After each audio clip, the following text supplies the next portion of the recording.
The 7 women stood in a line before the entire Apache village, each one a symbol of honor, strength, and tradition. The child was supposed to choose his father's new wife from among them, women who had earned their place through years of loyalty and sacrifice. But 7-year-old Elon walked past every single one without a word, his bare feet steady on the dusty ground, until he stopped in front of someone else entirely. Someone who shouldn't have even been there. Someone who represented everything his people had fought against for generations. The air went silent, then it exploded. If you want to see how one impossible choice tore apart and ultimately rebuilt an entire community, stay with me until the very end. And drop a like and comment with your city so I can see how far this story travels. The Arizona Territory didn't forgive mistakes. It didn't matter if you were Apache or white, soldier or settler. The land took what it wanted and left the rest to rot under a sun that never seemed to set with mercy. Dakota knew this better than most. He'd buried his wife in the red earth 3 seasons ago, her body wrapped in deerskin, her face still young even in death. Childbirth had taken her. The baby had lived 2 days. His son Elon had been 4 then, old enough to understand his mother wasn't coming back. Not old enough to stop asking why. Dakota had tried. He'd been both father and mother, teaching the boy to track, to listen to the wind, to read the language of birds and the shift of shadows on stone. But there were things a father couldn't teach, things a boy needed that Dakota's hands, scarred and calloused from war, couldn't provide. He saw it in the way Ellen watched the other children with their mothers, the way his small face would go blank when the women gathered to cook, their laughter rising like smoke. The elders noticed too. "A chief cannot raise a son alone," Naichi had said one evening, his voice low and firm. They sat outside Dakota's dwelling, the fire between them crackling in the twilight. "The boy needs a mother. The people need to see strength in your home." Dakota had stared into the flames. "I have given the people everything. Then give them this." It wasn't a request. Nietzsche was older, a man whose word carried the weight of decades. Around him, the other elders nodded. They'd lost too many in the wars with the soldiers, too many to sickness and hunger. The tribe needed symbols of continuity, of life moving forward. A chief with a broken household was a crack in the foundation. So Dakota had agreed. Not because he wanted another wife, but because refusing would have been selfish. And selfishness, in a world this hard, was a luxury no one could afford. The ceremony was set for the next full moon. 7 women, all of them respected, all of them capable. They would present themselves, and Alan, tradition dictated, would choose. It was an old custom, rarely used, but the elders believed it would bind the boy to his new mother, make the transition easier.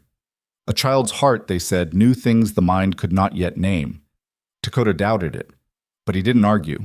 The days leading up to the ceremony were strange. The village hummed with preparation, the women weaving new garments, the men sharpening weapons and repairing lodges. There was an energy in the air, something restless and uncertain. Dakota felt it most when he looked at his son. Ellen had grown quiet. "Are you afraid?" Dakota asked one evening as they sat together outside their home. The boy was whittling a piece of cedar, his small hands surprisingly steady. Ellen didn't look up. "No." "Then what is it?" The boy's knife paused. "What if I choose wrong?" Dakota's chest tightened. He reached over and stilled Alon's hands with his own. "There is no wrong choice. Each of these women is worthy." "But what if—" Ellen's voice cracked, and he swallowed hard. "What if she doesn't want me?" Dakota pulled his son close, feeling the sharp bones of his shoulders, the wild tangle of his hair. "Any woman would be honored to call you her son." Alon didn't answer. He just leaned into his father's chest, and Dakota held him there as the stars began to prick the darkening sky.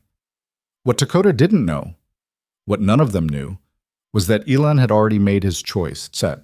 Lydia Hale had been with the tribe for 8 months. She'd been taken in a raid on a settler convoy, one of 3 women captured that day. The other 2 had been traded to other bands within a month. Lydia had expected the same, but then winter came, brutal and unforgiving, and travel became impossible. The tribe had kept her not out of kindness, but practicality.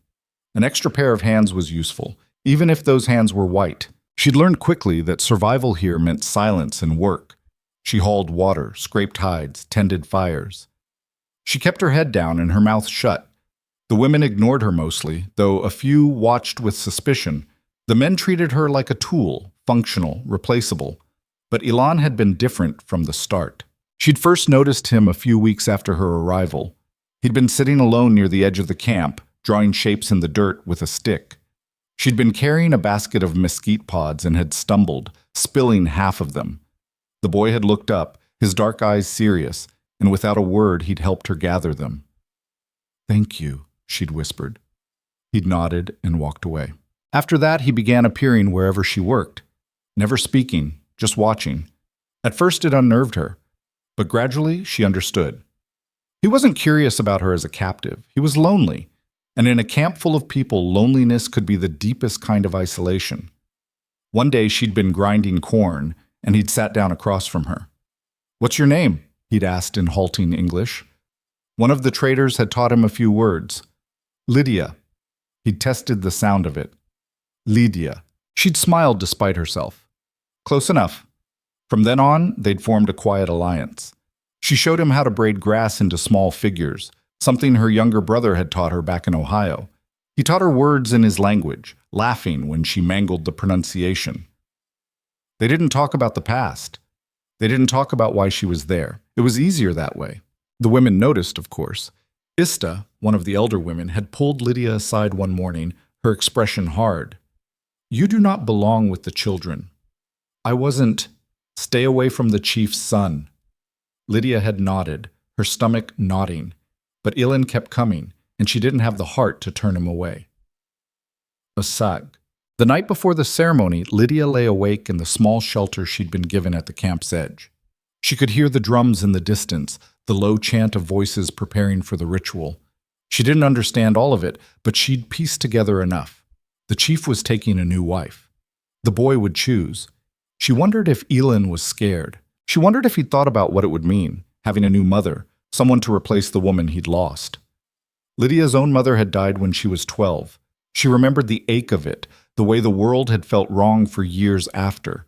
How every woman who'd tried to step into that role had felt like a shadow, a replacement that could never quite fit. A sound outside her shelter made her freeze. Footsteps, light and quick. "Lydia?" She sat up. Ellen's voice, a whisper in the dark. She pulled back the hide covering the entrance. The boy stood there, his face pale in the moonlight. "You shouldn't be here," she said softly. "I know."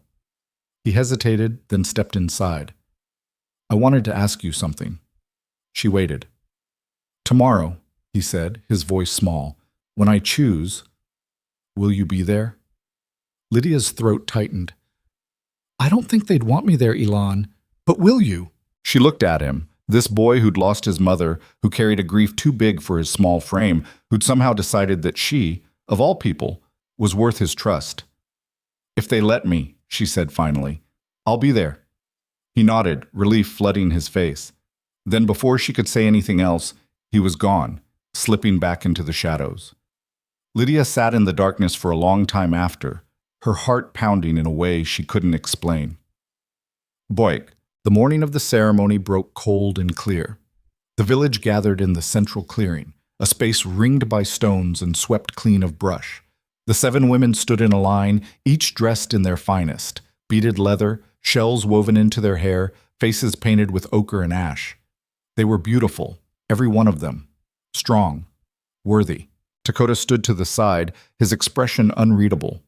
He wore the ceremonial garb of a chief, the feathers in his hair catching the early light. Beside him, Naiche and the other elders watched with solemn faces. Ellen stood in the center, small and still. Lydia watched from the back, half hidden behind a group of older women.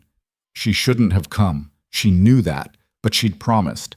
The ceremony began with songs, the voices rising and falling in a rhythm that felt ancient, older than the land itself.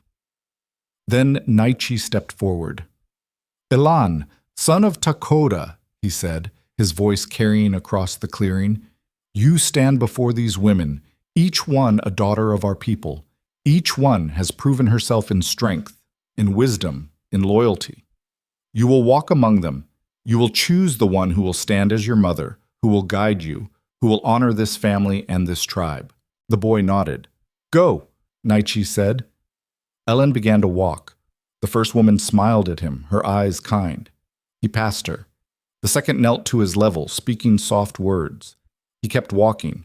One by one, he moved down the line. The crowd murmured, confused. Each woman was a good choice. Why was he hesitating? Dakota's jaw tightened. He could feel the weight of every gaze, the questions forming in the minds of his people. What was the boy doing? Ellen reached the end of the line. The seventh woman, Kaya, looked at him with something close to hope. She'd been close to Elan's mother. She'd cared for him after the death. She was the obvious choice.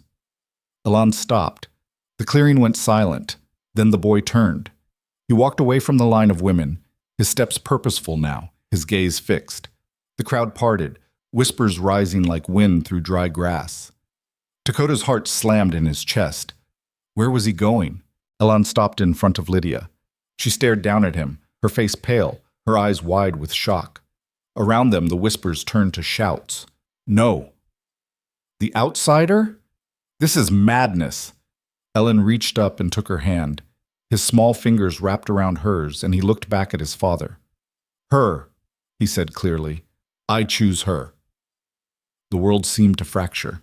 Naichi stepped forward, his face dark with anger. This is not permitted. She is not one of us. Kaya's expression crumpled. Another woman turned away, her shoulders shaking. The crowd surged forward, voices overlapping in fury and disbelief. Dakota couldn't move. He stared at his son, at the white woman whose hand his son held, and felt something crack open inside him. This wasn't just unconventional. It was impossible. It would tear the tribe apart. But Elan didn't let go. Father, the boy said, his voice cutting through the chaos. You said there was no wrong choice. Dakota's breath stopped. The elders closed in, Naichi's voice rising above the rest. Dakota, you must stop this. The boy does not understand. He understands, Dakota said quietly. The words fell like stones. Naichi's eyes widened. You cannot be serious. Dakota looked at his son. At the way Elan stood, shoulders back, chin up, holding the hand of a woman who had no right to be chosen and every reason to run. He saw the fear in her eyes, the confusion, but he also saw something else, something that looked almost like resolve. The ceremony is sacred, Dakota said, his voice steady now, louder. The choice belongs to the child. That is the tradition. This breaks every other tradition we have, Naichi shot back. Then perhaps, Dakota said, meeting the old man's gaze, it is time we decide which traditions serve us and which traditions we serve. The clearing erupted again, but Dakota raised his hand and slowly, painfully, the voices quieted. He walked toward Lydia. She didn't move, didn't speak. Her hand was still locked in Elan's. You do not have to accept this, Dakota said to her, his voice low. You are free to refuse. No one will force you. Her eyes met his. There was so much in that look. Fear, yes, but also something raw and unexpected, a flicker of defiance. And if I accept? She asked, her voice barely a whisper. Then you will be my wife, Dakota said. You will be Elan's mother. You will belong to this tribe as one of us. But know this. You will be tested, doubted, hated by some. The path will not be easy. Lydia's gaze dropped to Ellen. The boy looked up at her with an expression that broke her heart, hope and desperation tangled together. She thought of Ohio, of the life she'd lost, of the convoy that had been slaughtered, the screams, the blood. She thought of the 8 months she'd spent here, invisible and alone, waiting for a trade that never came, a rescue that would never arrive. She thought of this boy who'd chosen to see her when no one else had, and she realized with a clarity that terrified her that she had a choice. She could say no. She could walk away. Maybe they'd trade her after all. Maybe she'd find her way back to what remained of her people. Maybe.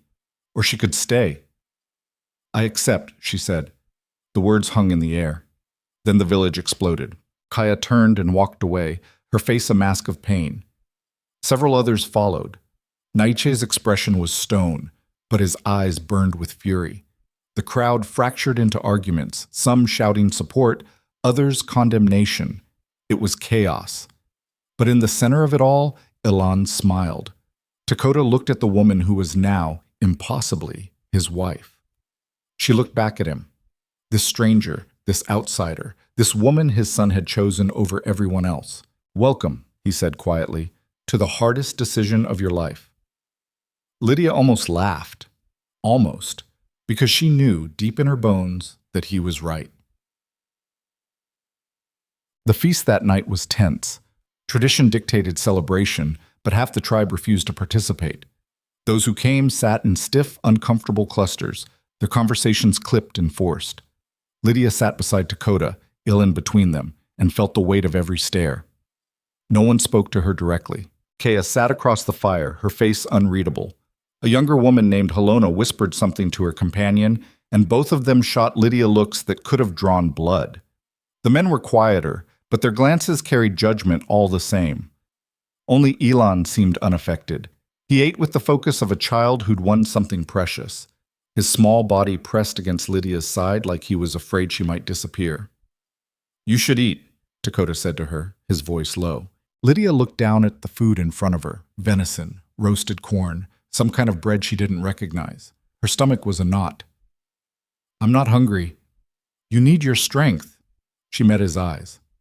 "For what?" "For everything that comes next." He wasn't wrong. She forced herself to take a bite. It tasted like ash. Across the fire, Naichi stood. The conversations died. "A choice has been made," the elder said, his voice hard.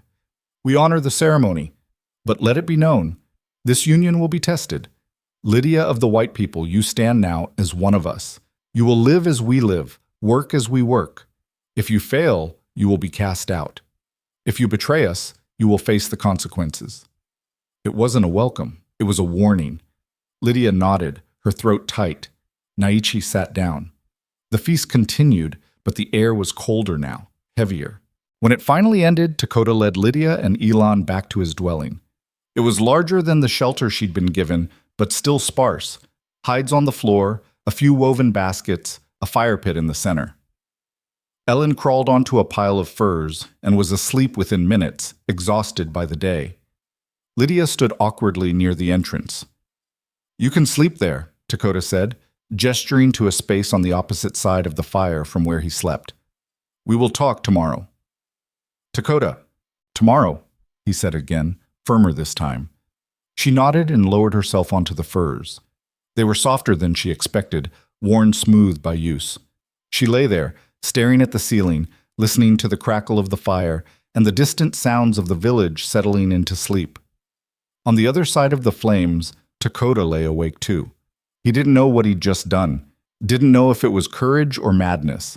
All he knew was that his son had made a choice and he'd honored it.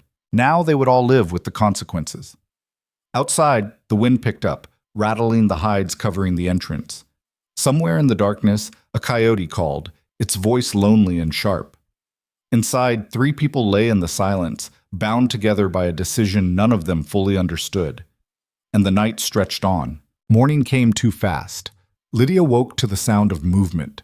Dakota already up, stoking the fire, his movements efficient and silent. Ellen still slept, curled into himself like a small animal.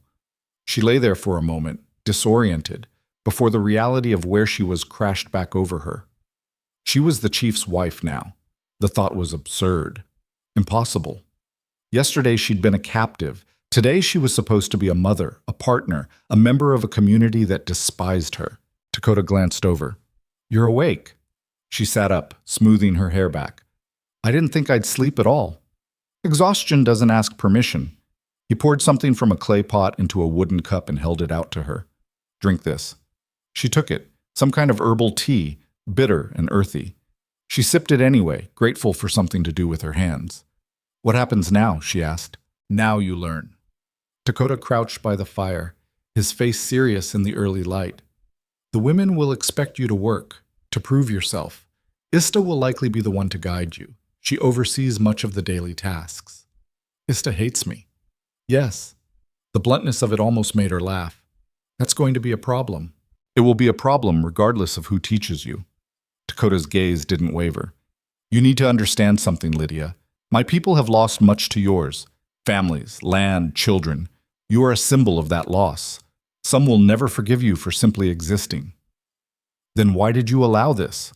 The question came out sharper than she intended. Dakota was quiet for a long moment. Because my son made a choice, he said finally. And I have learned that children see things we have trained ourselves not to see. What does that mean? I don't know yet. Ellen stirred then, blinking awake. When he saw Lydia still there, his whole face brightened. He scrambled over to her, pressing himself against her side. You stayed, he said, his voice full of wonder. I told you I would. Dakota watched them, something unreadable crossing his face. Then he stood. I have to meet with the elders. Ellen, you'll stay with Lydia today. Show her where things are. Help her. The boy nodded eagerly. And Lydia? Dakota paused at the entrance. Do not expect kindness, but do not give them reason to doubt you either. Then he was gone. Lydia looked down at Ellen. Well, she said quietly, I guess it's just us. The boy grinned. I'll show you everything. She wished she had half his confidence. They stepped outside into a village that felt different in daylight. People moved between dwellings, carrying baskets and tools, tending fires. Conversation stopped when Lydia appeared. Eyes followed her, some curious, most hostile. A group of women near the central fire turned away entirely, their backs a clear message. Ellen took her hand. Come on. He led her through the camp, pointing out landmarks. The place where hides were stretched and scraped, the area where weapons were crafted, the communal cooking fires. People stared, but no one spoke to her. It was like moving through a world made of glass, everything visible but untouchable. They were passing a cluster of shelters when a woman stepped into their path. Ista. She was older, maybe 50, with silver threading through her dark hair and a face carved by years of hard living. Her eyes were sharp as flint. So, she said, looking Lydia up and down. The chief's new wife. Lydia straightened. Yes. You know how to work? I've been working since I got here. Hauling water and scraping hides. Ista's tone made it clear how little she thought of that. That is not the same as running a household, as being a mother, as standing beside a chief. Then teach me. The words came out before Lydia could stop them. Ista's eyes narrowed. You think it is that simple? No, Lydia said. I think it's going to be the hardest thing I've ever done. But I'm here. I'm not going anywhere. So you can either help me or you can watch me fail. Either way, I'm going to try. For a long moment, Ista said nothing. Then, to Lydia's surprise, the corner of her mouth twitched. Not quite a smile, but close. You have more spine than I expected. She turned and started walking. Come. We start now. Lydia followed, Elin still clutching her hand. The work was brutal. Ista took her to the hide processing area, where several women were already at work. The smell hit Lydia first, raw meat and brain matter, and something acrid she couldn't identify. The women looked up as Ista approached, their expressions ranging from suspicion to outright contempt. This is Lydia, Ista announced. She will work with us. A younger woman, Helona, made a sound of disgust. We do not need her help. The chief has made his decision, Ista said flatly. You will treat her as one of us, or you will take your complaints to Dakota directly. Helona's jaw clenched, but she said nothing more. Ista handed Lydia a scraping tool, a curved piece of bone lashed to a wooden handle. You will finish this hide. Remove all the flesh and membrane. When it is clean, you will rub it with this mixture. She indicated a bowl filled with what looked like mashed brains and liver. It must be worked until it is soft. Do not rush. Do not tear it. Lydia took the tool. The hide was massive, probably from a deer, stretched taut on a wooden frame. She'd done this work before in the months she'd been here, but always under supervision, always with the knowledge that mistakes didn't really matter because she was disposable. Now mistakes would matter. She started scraping. The work required force but also precision. Too hard and the hide would tear, too soft and the membrane wouldn't come off. Her arms burned within minutes. Sweat dripped into her eyes. Beside her, the other women worked with practiced ease, their movements smooth and efficient. They didn't speak to her, didn't acknowledge her existence except to occasionally glance over, checking for failure. Ellen sat nearby watching. After a while, he picked up a small hide, something from a rabbit, and started working on it himself, mimicking her movements. You don't have to do that, Lydia said softly. I want to. One of the older women, a grandmother type named Tua, glanced at the boy. Her expression softened slightly. "He is a good child," she said, almost to herself. It was the first non-hostile thing anyone had said all morning. Lydia kept working, her hands cramped, her back screamed, but she didn't stop. Hours passed. The sun climbed higher, beating down without mercy. Other women came and went, trading places, taking breaks. Lydia didn't move. She couldn't afford to. Every motion felt like a test. Finally, as the afternoon began to fade, Ista came back. She examined Lydia's work in silence, running her fingers over the hide, checking for tears or missed spots. "It is adequate," she said at last. Lydia nearly collapsed with relief. "Tomorrow you will do better." Ista turned to leave, then paused. "You are bleeding." Lydia looked down. Her palms were raw, blisters torn open, blood mixing with the grease from the hide. She hadn't even noticed. "It happens," Lydia said. Ista studied her for a moment. "Yes," she said quietly. "It does." Then she was gone. Ellen tugged at Lydia's sleeve. "Come on, let's go back." They walked through the village as the sun began to set, painting the desert in shades of orange and red. Lydia's whole body ached. Her hands throbbed, but she'd made it through the first day. When they reached Dakota's dwelling, he was already there, sitting by the fire. He looked up as they entered, his gaze going immediately to Lydia's hands. "Let me see." She held them out. He took them carefully, turning them over, examining the damage. Then he reached for a small clay jar and began applying a salve, something cool and sharp-smelling that stung like fire. "This will help," he said. "It doesn't feel like help." Most things that heal don't. Ellen sat down between them, chattering about his day, about the rabbit hide he'd worked on, about a lizard he'd seen near the water source. Dakota listened, his attention split between the boy's words and the task of wrapping Lydia's hands in strips of soft leather. When he finished, he sat back. "Ista came to see me." Lydia's stomach dropped. What did she say?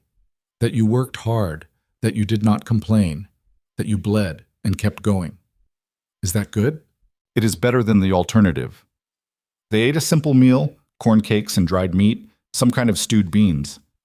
Ellen fell asleep almost immediately after, worn out from the day. Lydia and Dakota sat across the fire from each other, the silence between them heavy with things unsaid. "Why did you really honor Ellen's choice?" Lydia asked finally. Dakota stared into the flames. "My wife, Ellen's mother. Her name was Naalnish. She was strong, fierce, everything our people valued." He paused.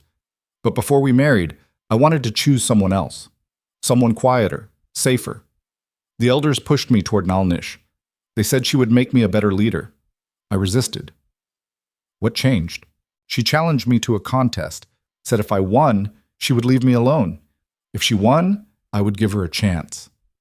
A ghost of a smile crossed his face. "She won. And they were right. She made me better, stronger. I loved her more than I thought possible."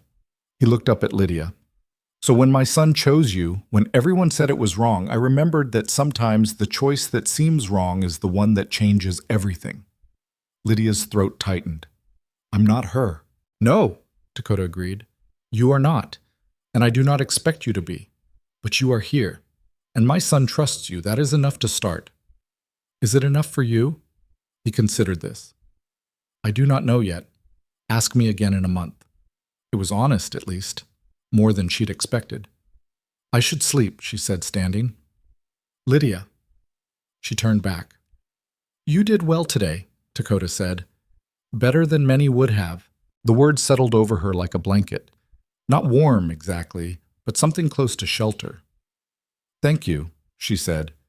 She lay down in her furs, her hands still aching despite the salve, and closed her eyes. Across the fire, Dakota remained awake, his silhouette dark against the flames. Outside, the village settled into night. Dogs barked. Somewhere a baby cried. The wind carried the scent of smoke and sage, and Lydia slept. The next weeks fell into a rhythm, though rhythm suggested a kind of harmony that didn't exist. Every day was a battle. Not with weapons, but with silence and stares and the constant weight of being watched, judged, found wanting. Ista worked her mercilessly, tanning hides, weaving baskets, grinding corn, hauling water from the spring a mile away. Every task was a test, every mistake noted. But slowly, grudgingly, Lydia improved. Her hands grew calloused, her back grew stronger. She learned which plants were safe to gather, how to tell good clay from bad, how to weave grass into rope that wouldn't snap under weight. Ellen stayed close whenever he could, his presence a small shield against the worst of the hostility. The other children had started to accept him playing with them again, though always with sideways glances at Lydia, as if checking whether she was watching, whether she'd contaminate them too. Dakota remained distant but not unkind. He spoke to her mostly about practical things, what she needed to learn, what the tribe required, how to navigate the increasingly tense dynamics. They still slept on opposite sides of the fire. He'd never touched her beyond that first night when he'd tended her hands. It was a marriage in name only, and both of them seemed content to keep it that way. But the village was not content. The fracture from the ceremony had not healed. If anything, it had deepened. Some families refused to acknowledge Lydia at all. Others watched her with barely concealed anger. And a very few, seemed cautiously curious, though none had reached out directly. The breaking point came 3 weeks after the ceremony. Lydia had been sent to gather clay from the riverbed, a job that required most of the day. She'd taken Ilan with her, both for company and because leaving him in the village alone felt dangerous in ways she couldn't quite articulate. They'd filled 2 large baskets and were starting the walk back when they heard voices. 3 women stood on the path ahead. Helona, Kaya, and another younger woman Lydia didn't know well. "Going somewhere?" Helona asked, her tone light but her eyes hard. Lydia's grip tightened on her basket. "Back to the village." "With our clay. Ista sent me to gather it. Ista does not speak for all of us." Kaya stepped forward, her face stiff with barely controlled emotion. "You do not belong here. You do not belong with him." Her gaze flicked to Elin. "I didn't ask for this," Lydia said, keeping her voice level. "But you accepted it." Helona moved closer. "You could have refused. You could have left. But you stayed. And now you wear our clothes, eat our food, sleep in the chief's home as if you have earned it. I work every day. You are a lie." Kaya cut her off, her voice shaking. "A lie that insults the memory of Na'alnish. I was her friend. I held her when she died, and now you, a white woman, an enemy, sleep where she slept. Raise her son. It is obscene." Ellen moved in front of Lydia, his small body tense. "Leave her alone." "Oh, the boy speaks." Helona crouched down, her smile cruel. "Tell me, little one, do you even remember your real mother, or has this one already replaced her in your heart?" "She is not a replacement," Ellen said, his voice steady despite his size. "She is different, but she is mine. I chose her. You are a child. You do not understand what you have done." "I understand enough." The third woman, who hadn't spoken yet, suddenly grabbed one of Lydia's baskets and dumped it. Clay spilled across the ground, hours of work lost in seconds. "Oops," she said, smiling. Something snapped in Lydia. Before she could think, she dropped her other basket and shoved the woman hard. The woman stumbled back, shock flashing across her face. Then she lunged forward.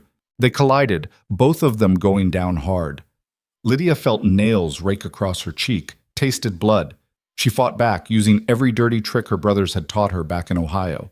Elbows, knees, anything she could manage. The woman was stronger, but Lydia was angrier, fueled by weeks of swallowed rage and fear and exhaustion. "Stop! Stop it!" Ellen's voice, high and frightened. Hands grabbed Lydia, hauling her back. She struggled, but the grip was iron. Dakota. He'd appeared from nowhere, his face dark with fury. He held Lydia back with one hand and pointed at the 3 women with the other. "Enough!" His voice wasn't loud. It didn't need to be. Helona stepped back. Kaya's face was pale. The third woman was bleeding from a split lip, her expression stunned. "What is happening here?" Dakota demanded. "She attacked Sepala," Helona said, pointing at Lydia, "after Sepala destroyed her work." Dakota's gaze swept over them. "You cornered her, provoked her, and now you cry injustice when she fights back? She does not belong. She is my wife." The words cracked like thunder. chosen by my son, accepted by me, and sanctioned by the ceremony. If you have grievances, bring them to the council. But this, he gestured at the spilled clay, at Lydia's bleeding face. This ends now. Kaya's eyes were bright with tears. You dishonor Naalnish's memory. Something in Tekota's face cracked. Do not speak to me of my wife's memory. You did not hold her as she died. You did not hear her last words. I did. And I know what she would say about this. What could she possibly say that would justify? She would say that a mother is not measured by blood, but by presence, by who shows up, by who stays. His voice softened, but the edge remained. Naalnish loved Ilan more than her own life. She gave that life to bring him into this world. Do you think she would want him to grow up surrounded by hatred, by division? No one answered. Tekota looked at Lydia. Her cheek was bleeding, her hair tangled with dirt and clay. But she met his gaze steadily, unflinching. Go home, he told her. Take Ilan. I will deal with this. She nodded, gathered the boy, and walked past the women without a word. She could feel their stares burning into her back. When they reached the dwelling, Ellen was shaking. Lydia pulled him close, her own hands trembling. I'm sorry, she whispered. You didn't do anything wrong. I lost my temper. They were being cruel. Ellen looked up at her, his eyes fierce. You are not a lie. You are real. And you are mine. Lydia's eyes stung. She held him tighter, this boy who'd chosen her, who defended her with a courage she wasn't sure she deserved. Tekota returned an hour later. His expression was grim. What did they say? Lydia asked. What I expected, that you are dangerous, that you will corrupt Elan, that I am weak for allowing this. He sat down heavily. Nietzsche has called a council meeting for tomorrow. You will need to attend. What kind of meeting? A trial, essentially. They will air their grievances. You will have a chance to respond, and the council will decide whether you stay or go. Lydia's stomach turned to ice. Can they do that? Even though the ceremony bound us, but it did not erase their doubts or their anger. Tekota rubbed his face. I will speak for you. Ista will as well, I think, but it will not be enough on its own. You will have to speak for yourself. What should I say? The truth. Whatever that is for you. That night, Lydia barely slept. She lay awake, trying to imagine what she could possibly say that would change anyone's mind. She was an outsider, a white woman in a place where white people had brought only death and destruction. What words could bridge that divide? In the darkness, she heard Tekota's voice, quiet and low. Are you awake? Yes. I want you to know, whatever happens tomorrow, you have shown more courage than most would have. You have tried. That matters. Even if it's not enough? He was quiet for a long time. Even then, Lydia closed her eyes, but sleep didn't come. Morning arrived cold and gray. The council meeting was held in a large shelter at the center of the village, one used for important gatherings. By the time Lydia arrived with Tekota and Elan, it was already packed.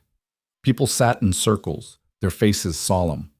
The elders sat at the front, Nietzsche, 2 other men, and 2 women Lydia recognized but didn't know by name. Nietzsche stood as they entered. We are here to address the matter of Lydia, the outsider, and her place among us. Lydia's heart hammered in her chest. Tekota's hand brushed her shoulder briefly, a gesture of support. Then he guided her to the center of the space.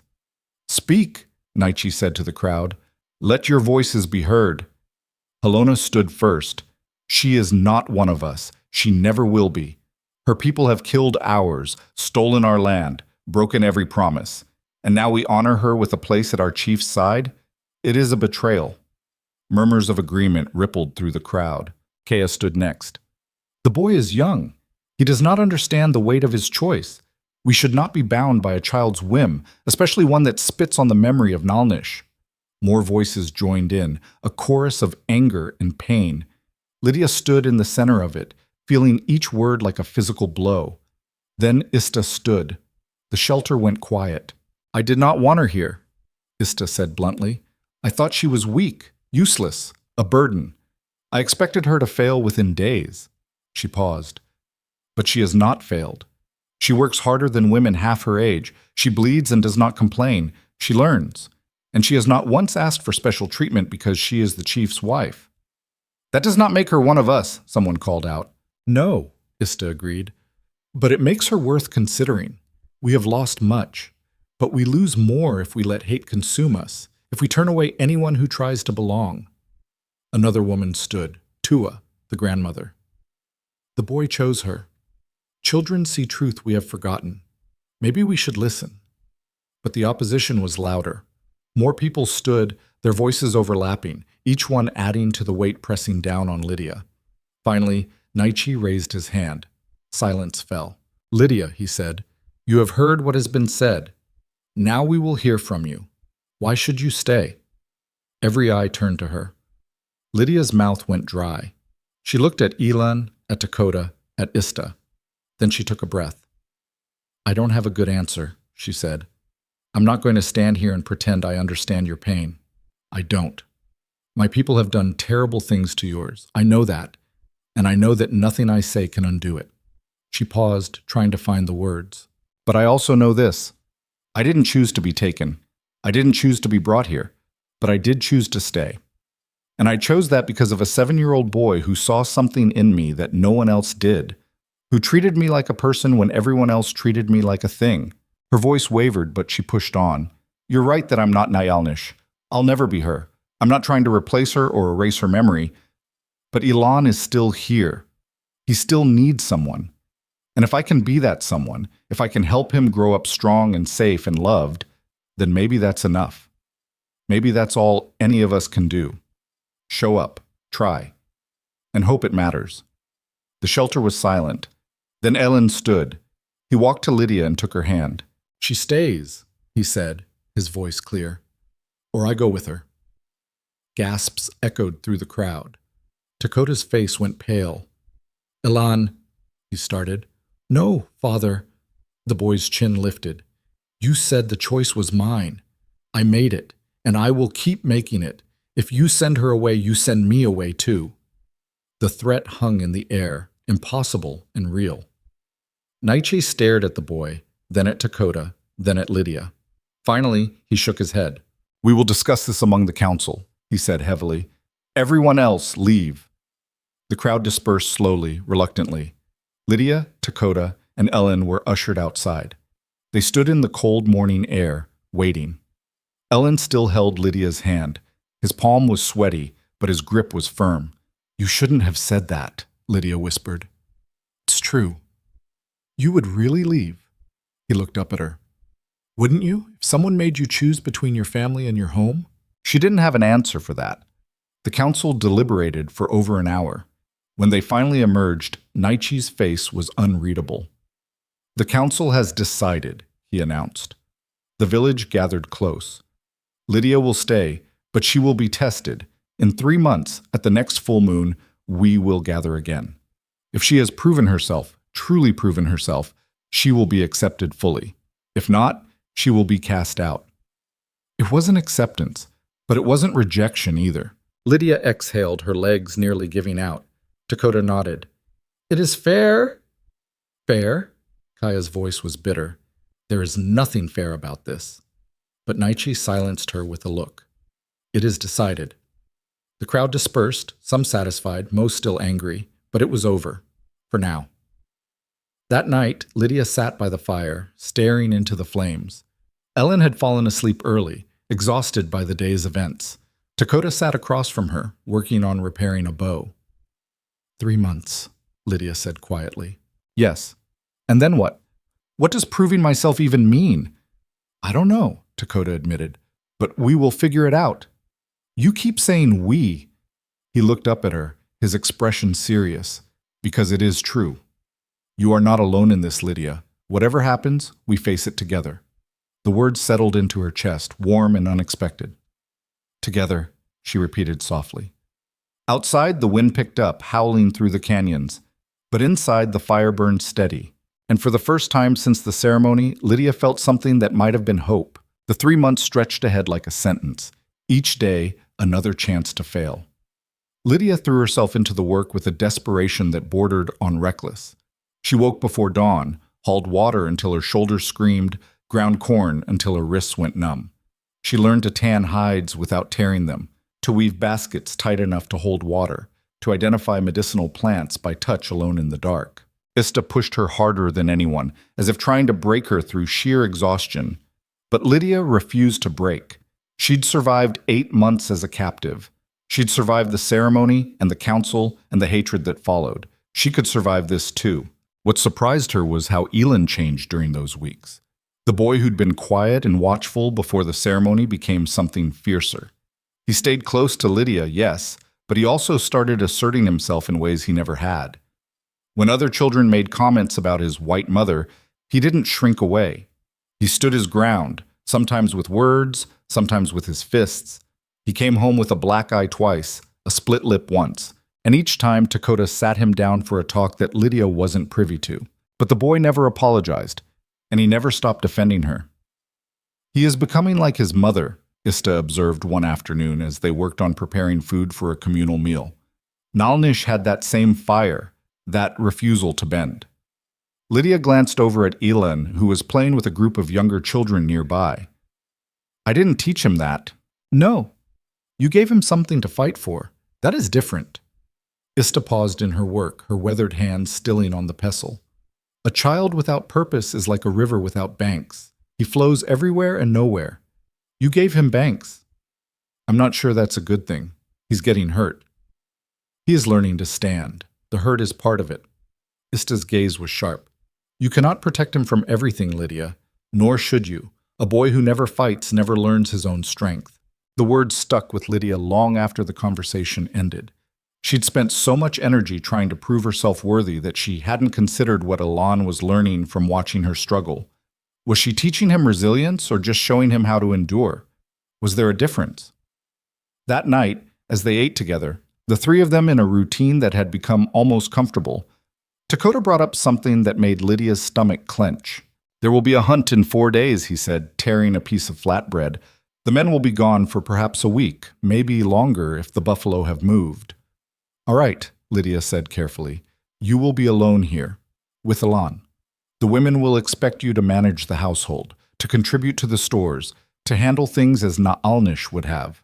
The unspoken weight of that comparison settled over the shelter. Lydia set down her food.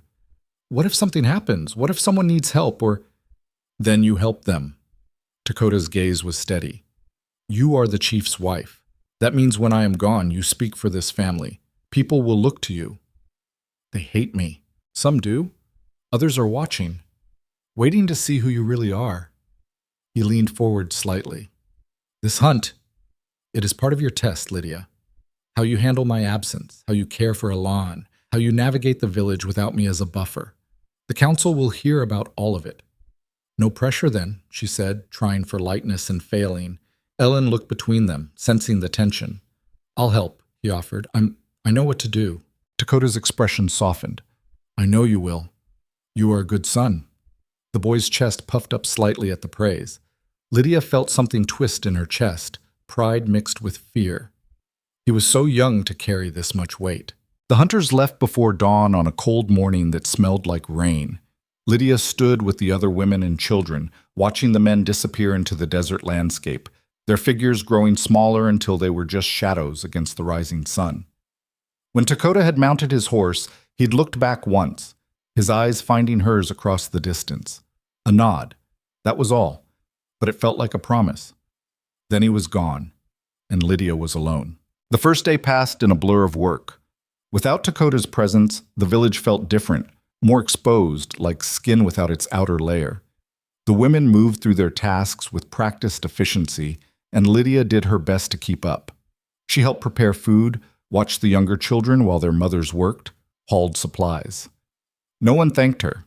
No one spoke to her more than necessary, but no one openly challenged her either. It was on the second day that things shifted. Lydia had taken Elan to gather firewood from a grove about a mile from the village.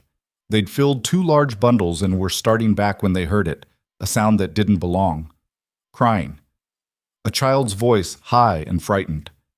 Ellen's head snapped up. "That's Casa." "Who?" "Tua's grandson. He's only 5. The boy dropped his bundle and started running toward the sound. "Ellen, wait!" But he was already gone. Lydia cursed and followed, her own bundle abandoned. They found the child in a shallow ravine, maybe 10 feet deep, his leg twisted at an angle that made Lydia's stomach turn. He must have fallen while playing. His face was streaked with tears and dirt. "Casa, it's all right," Ellen called down. "We're here." The boy looked up, his crying intensifying when he saw them. "It hurts." Lydia assessed the situation quickly. The ravine wasn't steep, but it was steep enough that climbing down with an injured child would be difficult. And that leg, she'd seen enough broken bones in her life to recognize one now. "Stay calm," she called down. "We're going to get you out." She looked at Ilan. "Run back to the village, get help, find Tua or Ista, someone with medicine knowledge. Tell them what happened. Can you do that?" The boy nodded and took off running, his small legs pumping hard. Lydia turned back to Casa. "I'm coming down, all right? Just stay still." The climb down was awkward, the rocks loose and crumbling under her feet. She slipped twice, catching herself on jutting stones that tore her palms. When she reached the bottom, Casa grabbed onto her immediately, his small body shaking. "You're all right," she murmured, checking his leg as gently as she could. Definitely broken. Probably the shin. The bone hadn't pierced the skin, which was good, but he'd need it set soon or it would heal wrong. "Where's my grandmother?" the boy whimpered. "She's coming. Ellen went to get her. I want my mother." "I know, sweetheart, I know." She held him, this child who probably barely knew her name, who'd likely been taught to fear her. He clung to her anyway because Pain didn't care about politics or prejudice. Pain just wanted comfort. They waited for what felt like hours but was probably only 20 minutes. Then voices echoed from above. Tua, Ista, and several other women. Tua's face when she saw her grandson was pure anguish. "Casa, hold on, my little one." "His leg is broken," Lydia called up. "I need something to splint it before we move him, and a rope or sling to lift him out." The women worked quickly, lowering down supplies. Lydia had learned basic field medicine from her father, who'd been a farrier and dealt with plenty of horse injuries that translated surprisingly well to humans.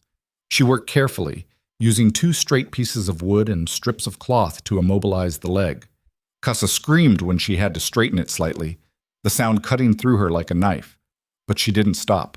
Better pain now than permanent damage later. Once the splint was secure, they rigged a sling and hauled the boy up. Lydia climbed out after him, her hands bleeding again, her dress torn and filthy. At the top, Tua had Casa in her arms, tears streaming down her weathered face. "Thank you," she said to Lydia, her voice breaking. "Thank you." Lydia nodded, too exhausted to speak. They carried Casa back to the village, where one of the elder healers took over, setting the bone properly and preparing poultices. The whole camp buzzed with the news, how the white woman had climbed down to help, how she'd stayed with the child, how she'd known what to do. That evening, Tua came to Dakota's dwelling. She stood at the entrance, her face uncertain. "May I come in?" Lydia gestured her inside. Ellen was already asleep, worn out from the day's excitement. Tua sat heavily, her joints creaking. For a long moment, she said nothing. Then, "I have not been kind to you." "You don't have to. Let me finish." The old woman's eyes were fierce. "I lost my daughter to white settlers. They killed her while she gathered plants near the river, shot her in the back. She was 16. Lydia's breath caught. "So when you came here, when you were chosen, I hated you. Not because of who you are, but because of what you represent. The face of everyone who has taken from us." Tua's voice shook. "But today, you saved my grandson. You did not have to climb down to him. You could have waited for help, but you didn't. And he is alive and safe because of you." She reached into a pouch at her waist and pulled out something small, a carved wooden charm shaped like a turtle. "This was my daughter's. She wore it always. I want you to have it." "Tua, I can't." "Please." The old woman pressed it into Lydia's palm. "You cannot bring her back, but you can honor what she would have wanted, for us to see people, not just enemies. I think she would have liked you." Tears burned in Lydia's eyes. "Thank you." Tua stood, her hand resting briefly on Lydia's shoulder. Then she left, disappearing into the night. Lydia sat alone, staring at the wooden turtle in her palm. It was worn smooth from years of handling, the details faded but still visible. She closed her fist around it and let herself cry, not from sadness, but from the sudden overwhelming release of tension she hadn't realized she'd been carrying. The next days brought a subtle but unmistakable shift. People still didn't embrace her, but the outright hostility began to crack. Women nodded when she passed. Children stopped hiding when she approached. One afternoon, Helona, who'd been among her harshest critics, actually asked Lydia's opinion on how to treat a burn one of her sons had gotten. "My grandmother used to use honey and a specific type of moss," Lydia said carefully. "I don't know if you have the same plants here, but show me." They went together to gather the materials, their conversation stilted but civil.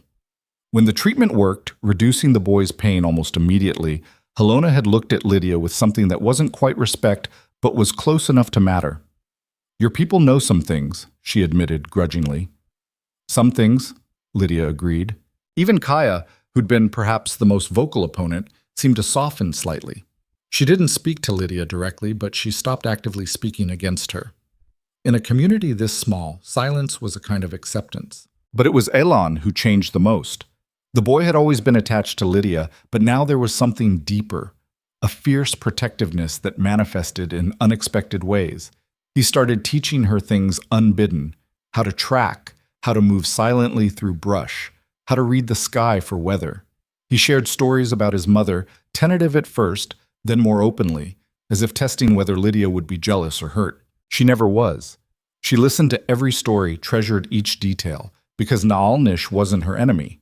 She was the woman who'd given Elan life, who'd loved him first. That deserved honor, not resentment. One night, about 5 days after the hunters had left, Ellen asked a question that caught Lydia off guard. "Do you think my mother would have liked you?" They were sitting outside, watching the stars emerge. Lydia considered the question carefully. "I don't know," she said honestly. "I think she might have been angry at first, protective of you and your father. But I'd like to think that eventually, maybe, she would have seen that I'm trying to do right by you, that I'm not trying to erase her." "You couldn't even if you wanted to," Elin said matter-of-factly. "She's everywhere. In the stories people tell, in the way my father looks at the sunset sometimes. In me." "Yes," Lydia said softly. "She is. But you're here." He leaned against her side. "And that matters too." She wrapped her arm around him, this boy who'd reshaped her entire world with a single choice. "It does," she agreed. The hunters returned on the 7th day, their horses laden with meat and hides. The village erupted in celebration. A successful hunt meant food security, meant survival through the coming months.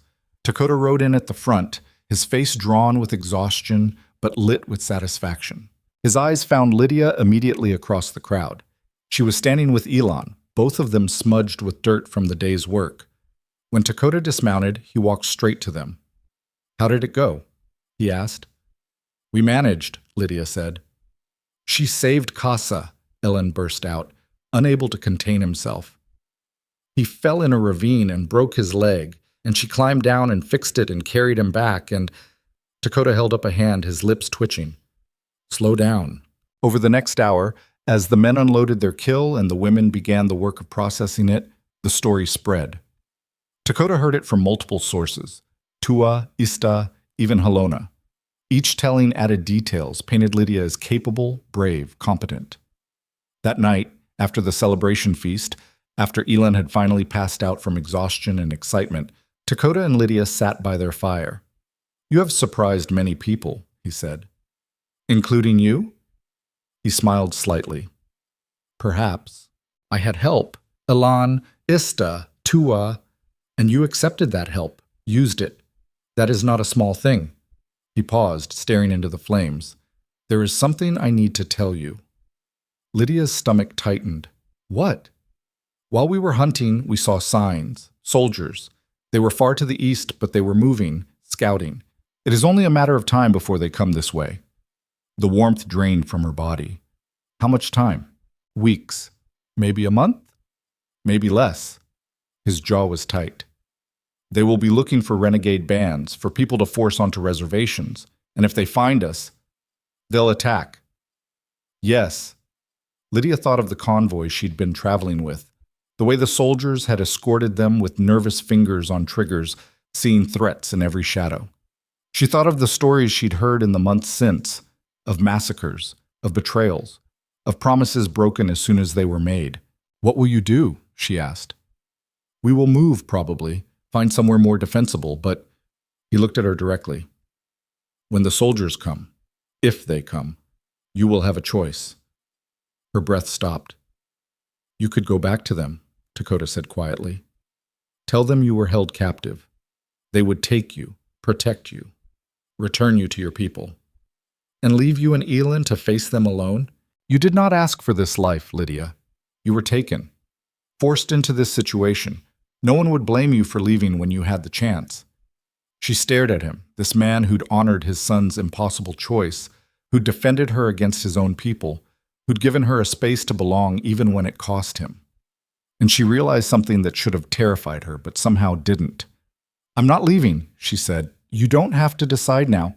"I'm not leaving," she repeated, stronger this time. "Ellen is my son now. You are—" She hesitated, searching for the right word. "You're my family, and I don't abandon family." Dakota's expression was unreadable. Then, slowly, he nodded. "All right," he said. "Then we face it together." The words settled between them like a vow. Outside, the wind picked up, carrying the scent of smoke and sage and coming rain. Inside, the fire crackled, warm and steady. And for the first time since this entire strange journey began, Lydia felt something that might have been certainty. The full moon came faster than anyone wanted. The entire village gathered in the central clearing, just as they had 3 months before. But this time the energy was different. Still tense, still uncertain, but lacking the sharp edge of outright hostility that had marked the first council. Lydia stood in the center again, Dakota beside her, Elon at her other side. The boy's hand gripped hers tightly. Naichi stood, his weathered face grave. 3 months ago, we set a condition. Lydia was to prove herself worthy of her place among us. The time has come to judge whether she has done so. He looked around the circle. "Who will speak?" Tua stood first. "She saved my grandson, risked herself without hesitation. That speaks to her character." Ista stood next. "She works as hard as any woman here, harder than some. She learns. She does not complain. She has earned her place through effort, not privilege." One by one, others stood. Not everyone. Kaya remained seated, her face turned away. Helona stood but said nothing, her silence a kind of reluctant acceptance. A few of the men who'd been on the hunt spoke about how well-kept Dakota's household had been in his absence, how Ilan had grown more confident, more sure. Then a man named Dasan stood, his expression troubled. "I do not dispute her efforts, but there is a larger question we must face. Soldiers are coming, we all know it. And when they arrive, what then? Will she stand with us or with them?" The question hung in the air like smoke. Naichi turned to Lydia. "He raises a fair point. You are still white, still one of them, by blood if not by choice. When your people come, where will your loyalty lie?" Every eye turned to her. Lydia felt the weight of the moment, the impossibility of proving something that hadn't happened yet. But she'd learned in these months that the truth, however uncomfortable, was the only currency that mattered here. "I can't predict the future," she said. "I don't know exactly what I'll do when soldiers come because I don't know what situation we'll be facing. But I can tell you this, I chose to stay when I could have left. I chose this family when I had every reason to run. And I will keep choosing it, whatever comes." "Words are easy," Dasan challenged. "They are," Lydia agreed. "But so far my actions have matched them. That's all I can offer. My word. And the hope that you'll judge me by what I do, not what you fear I might do." Dakota stepped forward. "I will add this. Lydia has had multiple opportunities these past months to betray us, to signal to passing traders, to leave signs for soldiers, to sabotage our stores or our defenses. She has done none of these things. She has instead made herself vulnerable, learned our ways, cared for our children. If that is not proof of loyalty, I do not know what is." Naichi was silent for a long moment. Then he looked at the other elders. They conferred in low voices, heads bent together. Finally, Naichi stood. "The council has decided.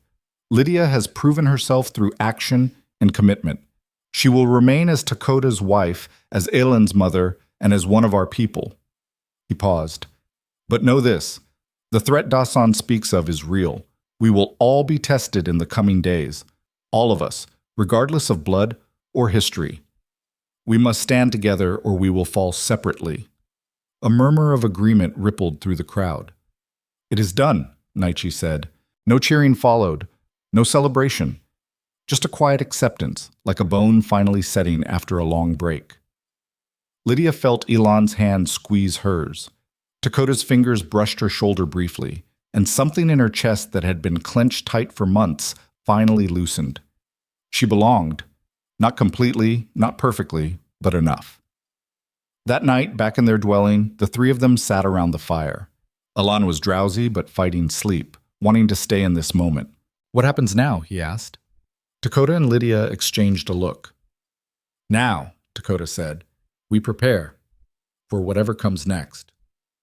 "Will it be bad?" "Probably," Dakota said honestly. "But we will face it together, all of us." Ellen nodded, satisfied with that answer in the way only children could be. Within minutes, he was asleep. Lydia and Dakota remained awake, the silence between them comfortable now in a way it hadn't been before. "Thank you," Lydia said quietly. "For what?" "For trusting Alon. For trusting me. For giving me a chance when you had every reason not to." Dakota was quiet for a moment. "You have given me something too." "What?" "Hope that maybe we are not as trapped by our past as we think. That maybe there are other ways forward if we are brave enough to look for them." Lydia smiled slightly. "That's a lot of pressure to put on one stubborn white woman." He laughed, a rare sound that made him look younger. "You seem to handle pressure well." They sat in the firelight, two people from different worlds who'd been forced together by circumstance and had somehow made it work. Outside, the village was settling into sleep.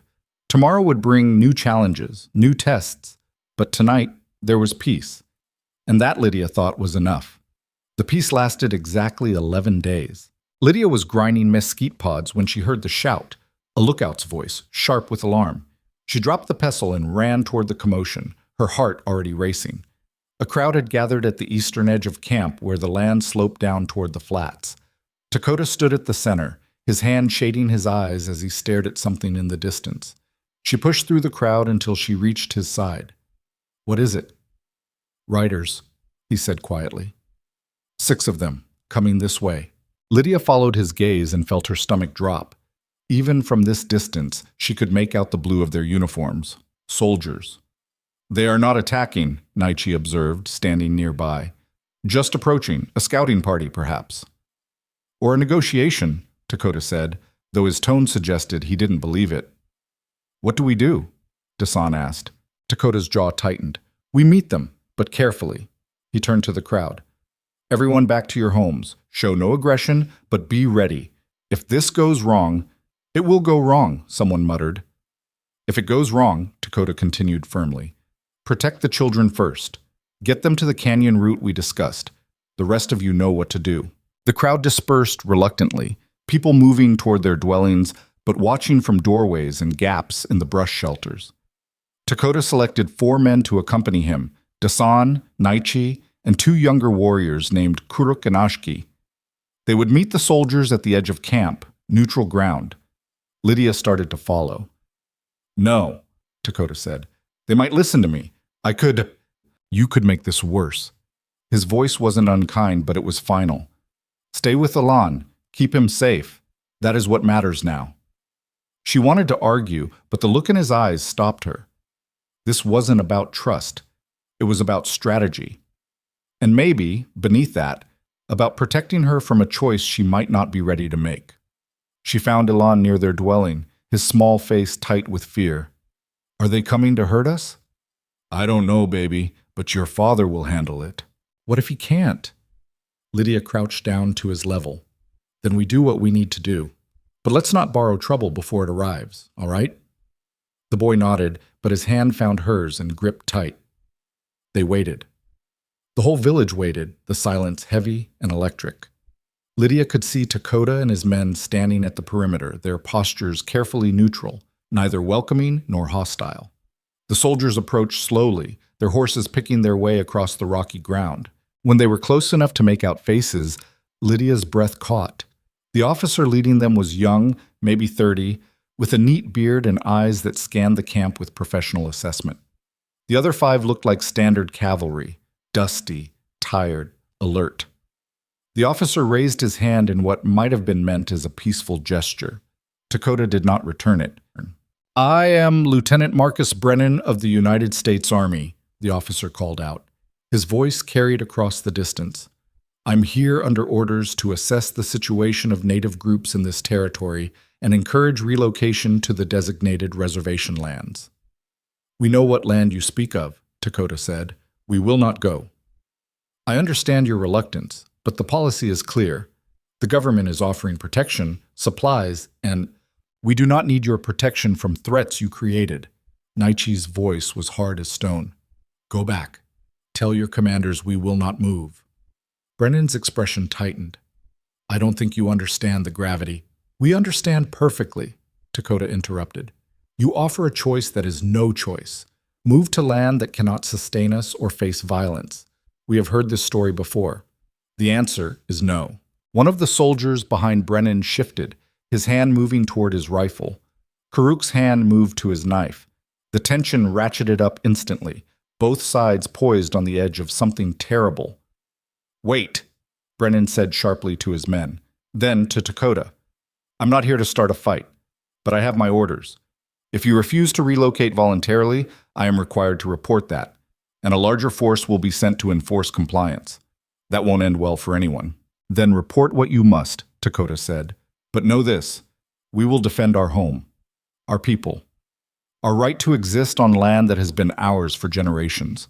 If your government sends soldiers to take that from us, we will fight." "That's suicide," Brennan said, and for a moment his professional mask slipped, showing something that might have been genuine concern. "You're what, 60 people here, maybe 70?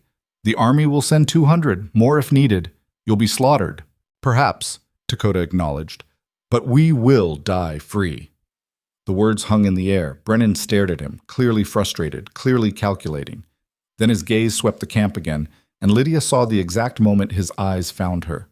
He stared, blinked, stared again. "Is that—" He turned back to Dakota. "Is that a white woman?" Dakota's expression didn't change. "That is my wife." "Your wife?" Brennan's tone was flat with disbelief. He called out louder now. "Ma'am? Are you being held against your will?" Lydia's heart hammered. Every eye turned to her. Soldiers, warriors, villagers. Ellen's hand tightened in hers so hard it hurt. This was the moment Dasan had warned about. The moment everyone had feared. She could walk forward, tell them she'd been captured, held hostage. They'd take her, probably without a fight, because Dakota wouldn't risk his people for one woman, not even his wife. She'd be safe, protected, return to whatever remained of white civilization in this territory. All she had to do was say yes. She met Dakota's eyes across the distance. He stood very still, his face unreadable, but she could see the tension in his shoulders. He wasn't going to answer for her. This had to be her choice. Lydia took a breath and stepped forward, pulling Ellen with her. She walked through the camp until she stood beside Dakota, facing the soldiers. "I'm not being held against my will," she said clearly. "This is my family. This is my home." Brennan's horse shifted beneath him. "Ma'am, if you've been coerced or threatened, I haven't. I chose this. I'm choosing it now. You can't possibly. These people are hostile. These people are my husband and my son," Lydia cut him off. "And I am asking you, as an American citizen exercising her own free will, to leave us in peace." The lieutenant looked like he'd been struck. Behind him, the other soldiers muttered among themselves.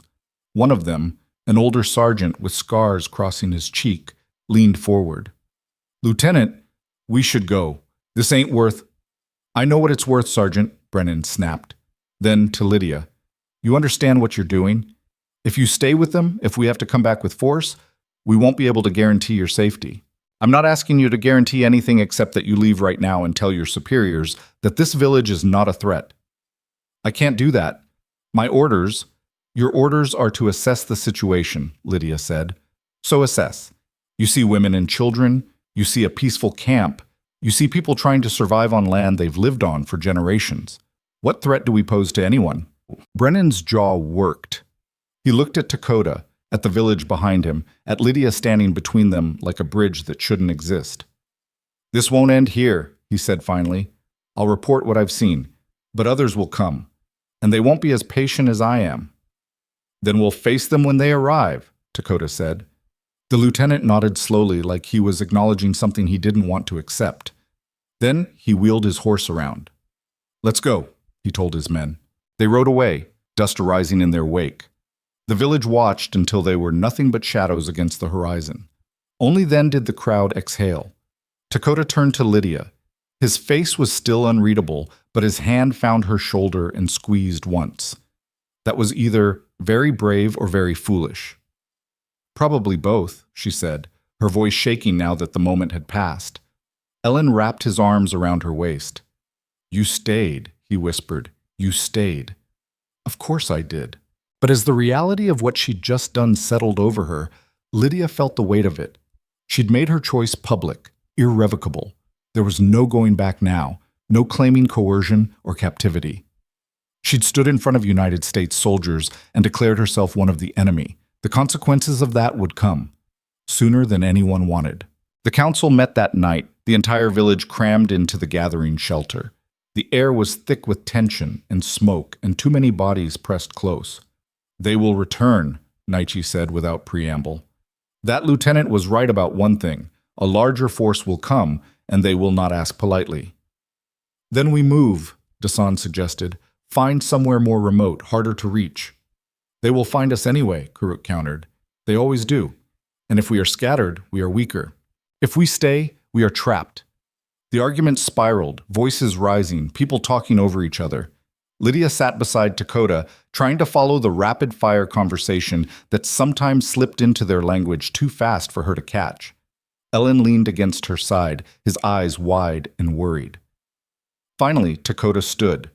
The room quieted. "We cannot run forever," he said, "and we cannot fight an army head-on. But we can make this land too costly for them to take.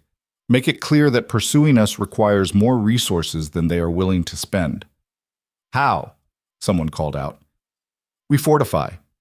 We prepare defenses. We make alliances with other bands in the region. We show strength, not weakness." He paused. "And we use every advantage we have, including knowledge the army does not expect us to possess." His gaze flicked briefly to Lydia.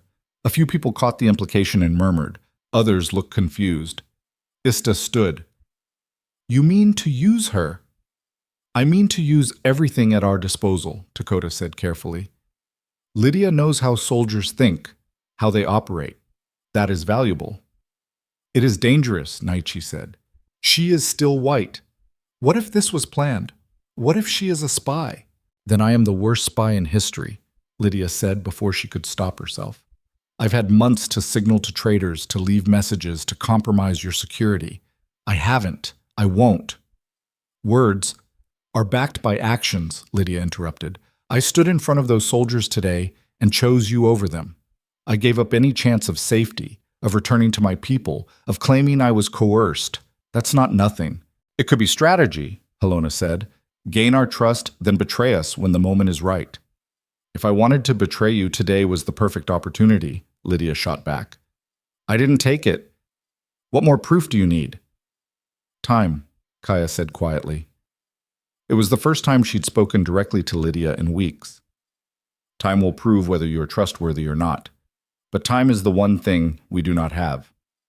The truth of that settled over the room like a weight. Dakota looked around the circle. "We vote. Does Lydia stay as part of this community with all the trust that implies? Or do we ask her to leave before the soldiers return?" The silence was brutal. Then Ista stood. "She stays. She has earned that much." Tua stood next. "She saved my grandson. I vote she stays." One by one, others stood. Not everyone. Kaya remained seated, her face turned away. Helona stood but looked conflicted. Dasan took a long time, his expression troubled, before finally rising. When it was done, more than 2/3 of the room was standing. "It is decided," Naichi said heavily. "She stays, and we prepare for war." The meeting dispersed slowly, people drifting back to their homes with the weight of what was coming pressing down on their shoulders. Lydia stayed behind, helping to bank the central fire, needing something to do with her hands. Dakota found her there, alone in the near darkness. "Are you all right?" he asked. "I don't know what I am." He sat beside her on one of the smooth stones that ringed the fire pit. "You took a great risk today." "I didn't feel like I had a choice. Not a real one."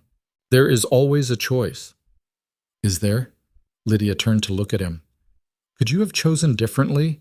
When the elders pushed you to remarry, when Elon chose me, when the council questioned my place here, did you really have a choice, or were you just doing what you had to do?" Dakota was quiet for a long moment. "Perhaps choice is an illusion. Perhaps we simply do what our hearts demand and call it decision." "That's not very comforting." "No," he agreed, "but it is honest." They sat in silence, watching the embers glow. Finally, Lydia spoke again. "When the soldiers come back, because they will come back, what do you need from me?" "The truth about how they operate, what they will do, where they will be vulnerable." He paused. "But I will not force you to betray your people.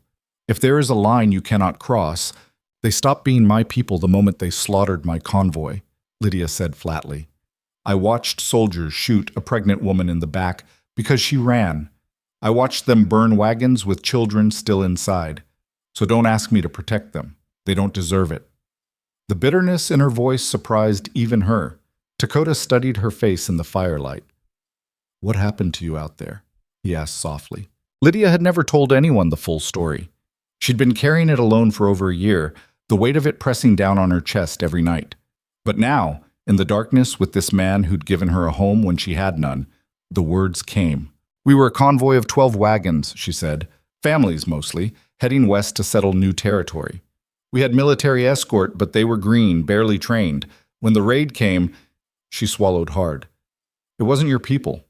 Different band, different territory. But the soldiers panicked, started shooting at anything that moved, killed more of us than the raiders did." Dakota's expression was grim but unsurprised. "This is common." "I know that now. Didn't then." Lydia stared at her hands. "I survived because I hid under a wagon, stayed there for hours after everything went quiet. When I finally came out, there were bodies everywhere. My brother, my sister-in-law, their baby." Her voice cracked.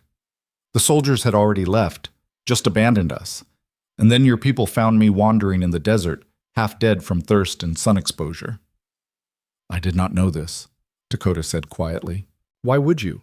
I was just another captive." She looked at him. "But I learned something in those months before Alon chose me. I learned that the people I'd been taught to fear were more humane than the ones I'd been taught to trust. So when you ask if I can cross a line, I already crossed it. A long time ago." Dakota reached out and took her hand.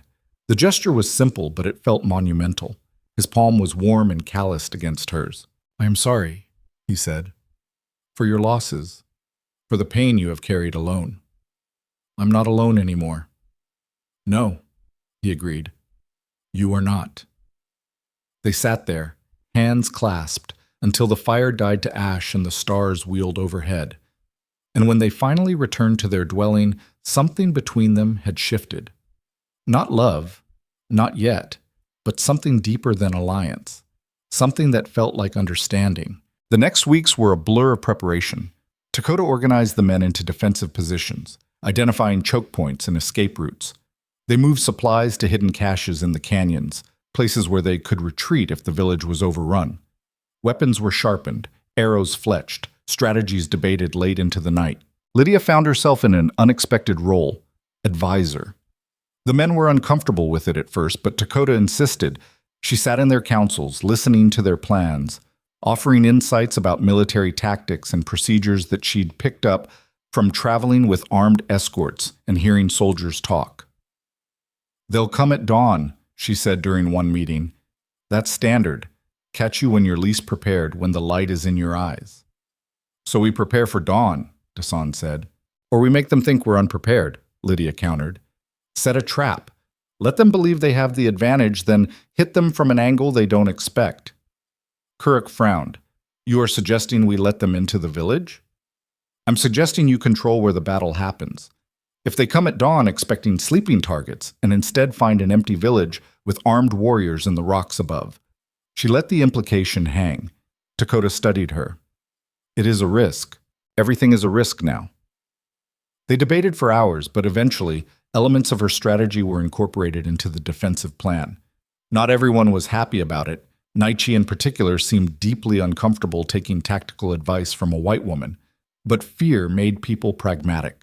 Meanwhile, Lydia worked with the women to prepare for casualties. She taught them what she knew about treating wounds, about infection prevention, about triage when resources were limited. Ista absorbed the information with fierce concentration, translating some of it into their own medical knowledge, finding unexpected overlap. Your people are not completely ignorant, Ista observed one afternoon as they prepared bandages. Some of us read books, Lydia said dryly. The old woman actually smiled. Ilan, for his part, became almost clingy. He followed Lydia everywhere, helped with every task, slept pressed against her side like he was afraid she'd disappear. She understood. War was coming, and children could feel it in the air even when adults tried to hide it. One evening, he asked the question she'd been dreading. What if the soldiers kill you? They were sitting outside watching the sunset paint the desert in shades of fire. Lydia had been braiding his hair, a task he usually tolerated but tonight seemed to need. They might, she said honestly. War is unpredictable. But you're white. They wouldn't. I chose a side, Ilan. That makes me a target just like anyone else. She finished the braid and turned him to face her. But I'm not planning to die. I'm planning to fight and to survive and to make sure you survive too. What if I can't survive without you? The words broke her heart. She pulled him close, this boy who'd saved her as much as she'd saved him. You're stronger than you think, she whispered. You have your father, your people. You'll be all right. But I want you, he said, his voice muffled against her shoulder. I know, baby. I want me too. She tried for lightness and failed. We're going to get through this, all of us. She wished she believed it. The scouts reported movement 4 days later. A larger force, maybe 50 soldiers, moving slowly but deliberately toward their position. They had 2, maybe 3 days before contact. The village moved into crisis mode. Children and elders were sent to the canyon hideout, a defensible position with water and supplies that could sustain them for weeks if necessary. The rest stayed, preparing for the fight. Lydia helped pack Ellen's things, her hands shaking. I want to stay, he said. I can fight. You're 7 years old. I can still… No. Dakota's voice cut through the argument. He knelt in front of his son. You have a different job. You protect the little ones. Keep them safe. Keep them quiet. Can you do that? Ellen's chin trembled, but he nodded. Dakota pulled him into a fierce embrace. I love you, more than my own life. Remember that. I love you too, Father. Then it was Lydia's turn. She held Ilan so tight she was probably hurting him, breathing in the scent of his hair, memorizing the weight of him. Be brave, she whispered. Be smart, and know that I'm proud of you. Come back, he said. Please come back. I'll try. Watching him leave with the other children was one of the hardest things Lydia had ever done. He kept looking back, his small face pale and scared, until the canyon walls swallowed the group and he was gone. Dakota's hand found hers.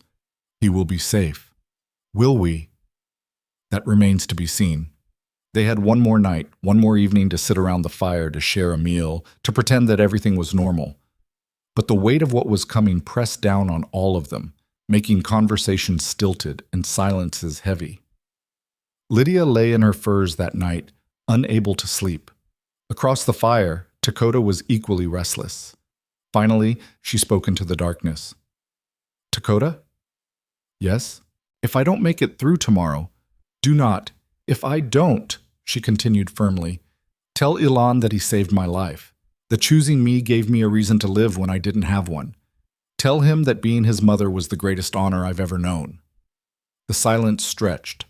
Then she heard movement, and suddenly Dakota was beside her, his presence warm in the darkness. Tell him yourself, he said roughly, because you are going to survive. We both are. And then we are going to go get our son and bring him home. You sound very certain. I have to be. The alternative is unacceptable. Lydia turned toward him. In the dim glow of the banked fire, she could just make out his face. "I'm glad he chose me," she said quietly. "I'm glad I stayed. Whatever happens tomorrow, I don't regret it." Dakota's hand found her face, his thumb brushing her cheek. "Neither do I." Then he kissed her. It was gentle and fierce all at once, tasting of smoke and fear and something that might have been hope. When they broke apart, Lydia was shaking. "What was that for?" she whispered. "Because I should have done it weeks ago. Because tomorrow is not promised. Because you are my wife, and I am tired of pretending this is just an arrangement." Lydia laughed, the sound watery. "You have terrible timing." "Apparently." He kissed her again, slower this time. "But I am done waiting for the perfect moment. This is what we have, right now, tonight. And I want you to know, I see you, I value you, and I am grateful every day that my son has better instincts than I do." They held each other in the darkness, two people from impossible worlds who'd found something real in the space between. And when dawn came, when the battle arrived, they would face it together. But tonight, they had this, and it was enough. The soldiers came at first light, just as Lydia had predicted, but the village was ready. The dwellings stood empty, fires banked, the whole camp appearing abandoned except for a few deliberate signs of hasty retreat, scattered belongings, a cooking pot still warm. Lieutenant Brennan led the force in, his expression wary. Behind him, the soldiers spread out in formation, rifles ready, searching for targets that weren't there. "Something's wrong," the scarred sergeant muttered. "I know," Brennan said. "Stay alert." They moved deeper into the camp, boots crunching on gravel. Lydia watched from her position in the rocks above, her heart hammering. Beside her, Dakota waited with the patience of stone. All around them, hidden in crevices and behind boulders, their people waited. The soldiers reached the center of the village. Brennan raised his hand to halt the column. "Fan out," he ordered. "Search every structure. Find out where they—" Dakota's whistle cut through the air, sharp as a blade, and the world exploded. Arrows rained down from the rocks like a sudden storm. Soldiers shouted, scrambling for cover that didn't exist in the open center of the village. Brennan dove behind a water trough, screaming orders that were lost in the chaos. Two men went down immediately, one clutching his shoulder, the other his thigh. Non-lethal shots, carefully placed. Dakota had been clear about that. Wound, don't kill. Make them retreat, not martyrs. The sergeant returned fire, his rifle cracking toward the rocks. A bullet ricocheted off stone inches from Lydia's head, and she jerked back, her pulse hammering in her ears. This was real. This was happening. "Fall back," Brennan's voice cut through the noise. "Retreat to the perimeter." The soldiers scrambled backward, dragging their wounded, laying down covering fire as they went. The warriors held their positions, continuing the barrage until the blue uniforms had withdrawn beyond effective range. Then, silence crashed down, broken only by heavy breathing and the groans of injured men. Dakota surveyed the camp below. No bodies. Good. 3 wounded soldiers, none critically. He'd take that trade. "They will regroup," Naichi said, appearing at his side. "This was just the first test." "I know." Dakota's jaw was tight. "But now they know we are not defenseless, not helpless. That changes the calculation. Or it makes them angry enough to bring more force. Perhaps. We will see." Lydia climbed down from her position, her legs shaking now that the immediate danger had passed. Her role hadn't been fighting, she had no illusions about her skill with weapons, but observing, confirming that the tactics worked as predicted. And they had. The soldiers had walked straight into the trap, exactly as she'd said they would. But this wasn't over. Not even close. The warriors regrouped in the rocks above the village, watching the soldiers tend to their wounded in the distance. Brennan had set up a defensive perimeter, clearly deciding whether to attack again or withdraw entirely. Through the gap in the stones, Lydia could see him arguing with the sergeant, their gestures sharp and frustrated. "What are they saying?" Dasan asked her. "I'm too far away to hear, but based on body language, the sergeant wants to leave. The lieutenant is probably under orders to secure compliance, which means he's stuck between retreat and suicide. Which will he choose? Depends on how stubborn he is." They got their answer an hour later when a soldier rode forward alone, holding a white cloth tied to his rifle. A parley flag. Dakota considered for a long moment, then nodded to Kuruk. Bring him in, carefully. The soldier was young, barely 20, his face pale beneath the dust. He dismounted when he reached the rocks, his hands clearly visible and empty. Lieutenant Brennan requests to speak with your leader, he said, his voice tight with nerves. I am here, Dakota said, stepping forward. The soldier's eyes widened slightly at Dakota's presence, then widened further when he saw Lydia standing beside him. Ma'am, you're still exactly where I want to be, Lydia cut him off. What does your lieutenant want? The soldier swallowed. He wants to negotiate, says there's no need for more bloodshed if we can find a peaceful solution. Tell him to come himself, Dakota said. Alone. We will meet in the open. He wants assurances, Uhal. He is in no position to demand assurances. He brought 50 men to attack a peaceful village. If he wants to talk, he comes alone. Otherwise, we wait here until his wounded die from infection and his supplies run out. His choice. The soldier nodded shakily and rode back. 20 minutes later, Brennan walked across the open ground between the two positions, his hands clearly visible, his sidearm left behind. Dakota met him halfway, with Lydia and Naichi flanking him. The lieutenant's eyes went immediately to Lydia. Are you certain about this? He asked her directly. Because once I leave here, there may not be another chance for you to— Lieutenant Brennan, Lydia said firmly. I appreciate whatever misguided concern you think you're showing, but I am not a hostage. I'm not confused. I'm not brainwashed. I'm a grown woman who has made a choice. So please, stop trying to rescue me from a situation I chose. Brennan's jaw tightened. Fine. Then let me be clear about the situation you've chosen. My orders are to relocate this village to the designated reservation or neutralize it as a threat. I came here hoping to avoid bloodshed, but you've made that impossible. You came here with 50 armed men, Dakota said. That is not how one avoids bloodshed. I came prepared for resistance, and I found it. Brennan looked between them. You can't win this. Even if you drive us off today, more will come. Hundreds, thousands if necessary. The United States government will not allow hostile native populations to remain in territory designated for settlement. This is our land, Naichi said, his voice hard as granite. Not according to the law. Your law, not ours. Brennan rubbed his face, suddenly looking exhausted. Look, I don't make policy. I just enforce it. And the policy is clear. You relocate or you're removed by force. Those are the only options. Then we choose force, Dakota said. That's suicide.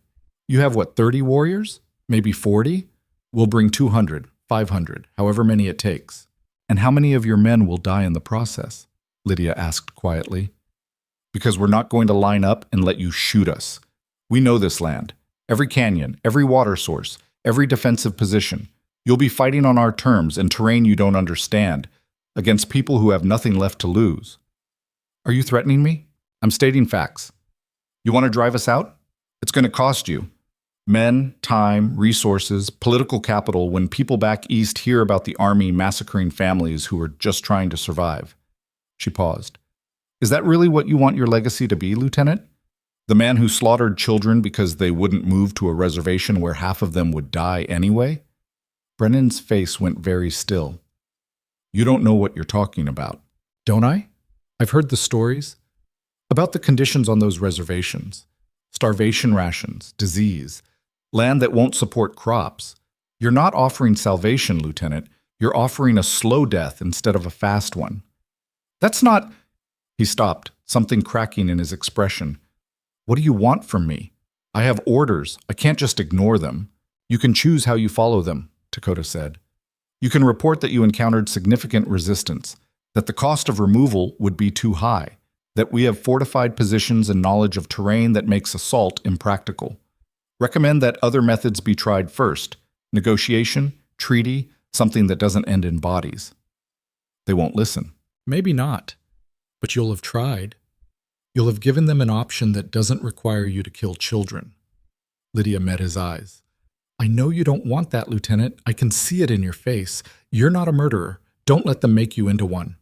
The silence stretched between them, heavy with weight of impossible choices. Finally, Brennan spoke, his voice rough. If I report what you're suggesting, I'll likely be relieved of command. Someone else will be sent, someone with fewer scruples. Possibly, Dakota acknowledged, But you will sleep at night. That is worth something.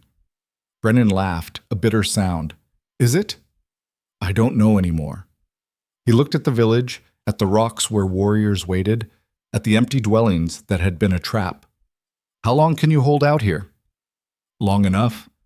That's not an answer. It is the only answer I can give. The lieutenant nodded slowly, like he was accepting something he didn't want to face. I'll report that the village is heavily fortified and that assault would result in unacceptable casualties. I'll recommend a diplomatic approach, maybe a treaty negotiation, but I can't guarantee they'll listen. We are not asking for guarantees, Dakota said, just for the truth to be told. Brennan extended his hand. Dakota looked at it for a long moment, then clasped it briefly. The lieutenant turned to Lydia. I hope you know what you're doing. So do I, she said honestly. He walked back to his men. Within an hour, the entire force had mounted up and ridden east, taking their wounded with them. The village watched until they were gone, until the dust settled and the desert was empty again. Then, and only then, did people begin to breathe. The warriors returned to the village, checking for damage, securing the perimeter. There had been no casualties on their side, not even injuries. It felt like victory, but Dakota's face was grim. This is not over, he said to the assembled group. Brennan may keep his word, but others will come. We bought time, nothing more. Time is all we ever have, Ista said quietly. We use it, or we waste it. Today we used it well. The children were brought back from the canyon hideout that evening. Ellen came running the moment he saw Lydia, slamming into her so hard they both nearly fell. You're alive, he said, his voice muffled against her stomach. I told you I'd try. Trying isn't the same as promising. No, she agreed, holding him tight. But it's all I could give. Dakota joined them, pulling his son into an embrace that included Lydia by default. They stood there, the three of them tangled together, while around them the village came back to life. That night, there was no celebration, just relief, mixed with the knowledge that this reprieve was temporary. But people were alive. Families were intact. For now, that was enough. Lydia and Dakota lay together that night, not on opposite sides of the fire, but side by side, her head on his shoulder, his arm around her waist. It felt natural in a way that should have been strange, but wasn't. What happens next? She asked into the darkness. We prepare. Again. We build alliances with other bands. We make ourselves too difficult to dislodge easily. He paused. And we live. We teach Elan. We grow food. We survive day by day until those days become months, and those months become years. You make it sound simple. It is not simple, but it is possible. She turned to look at him. Do you really think we can hold out, long term? His expression was honest in the firelight. I do not know. The world is changing in ways we cannot control. But I know this. We have a better chance together than apart. All of us. The village, the family, you and I. When did this become a real marriage? She asked softly. He smiled slightly. I think it has been real for a while. We were just slow to recognize it. Elan knew. Children usually do. She kissed him then, slow and deep, tasting smoke and salt, and something that felt like home. When they broke apart, his eyes were dark and warm. I love you, she said, the words surprising her even as she spoke them. I don't know when it happened, but it did. I know when it happened for me, Dakota said. It was the day you stood in front of those soldiers and chose us over safety. That was when I knew you were not just my wife in name. You were my partner, my equal, my heart. They made love that night, tender and fierce, two people who'd been circling each other for months finally allowing themselves to fall. And when it was over, they lay tangled together, listening to Elan's soft breathing from across the fire, and felt something that might have been peace. The weeks that followed were strange. The village existed in a state of heightened readiness, always watching the horizon, always prepared for the next threat. But that threat didn't come, not in the way they expected. Instead, 3 weeks after Brennan's withdrawal, a different kind of visitor arrived, a civilian, a trader named Morrison, who'd done business with the tribe before. He came alone, unarmed, his wagon loaded with goods, but also something else.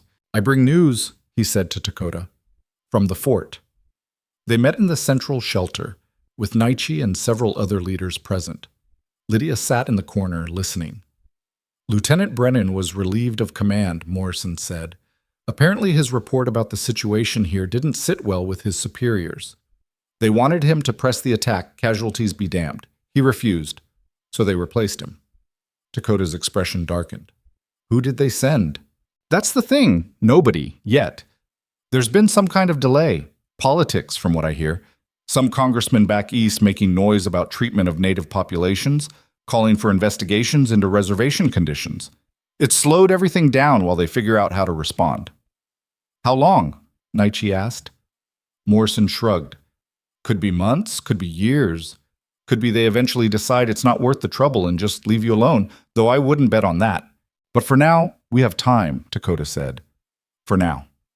Morrison glanced at Lydia. Word's gotten out, about the white woman living with the Apache, standing against the army. People are talking. Some think you're a traitor. Others think you're brave. Either way, you're famous. Lydia felt her stomach drop. Famous how? There's a reporter from back east who wants to tell your story. Says it could change how people think about the situation out here, about what the government's doing to native people. Absolutely not, Dakota said immediately. Wait. Lydia held up a hand. What kind of reporter? Woman named Catherine Wells. Works for some newspaper in New York. She's been covering Western expansion, focusing on the human cost. Apparently she heard about you and thinks you could be the face of a broader story about how the reservation system is failing, how people are being forced into impossible choices. It is a trap, Naichi said flatly. Maybe, Morrison acknowledged. Or maybe it's a chance to tell your side, to put a human face on what's happening out here. Make it harder for people back east to ignore. Lydia looked at Dakota. It could help. Or it could paint a target on us. We already have a target on us. At least this way there might be people watching. People who will ask questions if we're massacred. The debate raged for hours.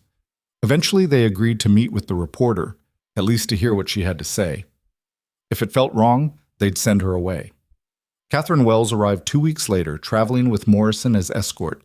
She was in her 40s, sharp-eyed and sharp-tongued, with a notebook that never left her hand and a camera that seemed to unsettle everyone. Thank you for agreeing to speak with me, she said, sitting across from Dakota and Lydia in their dwelling.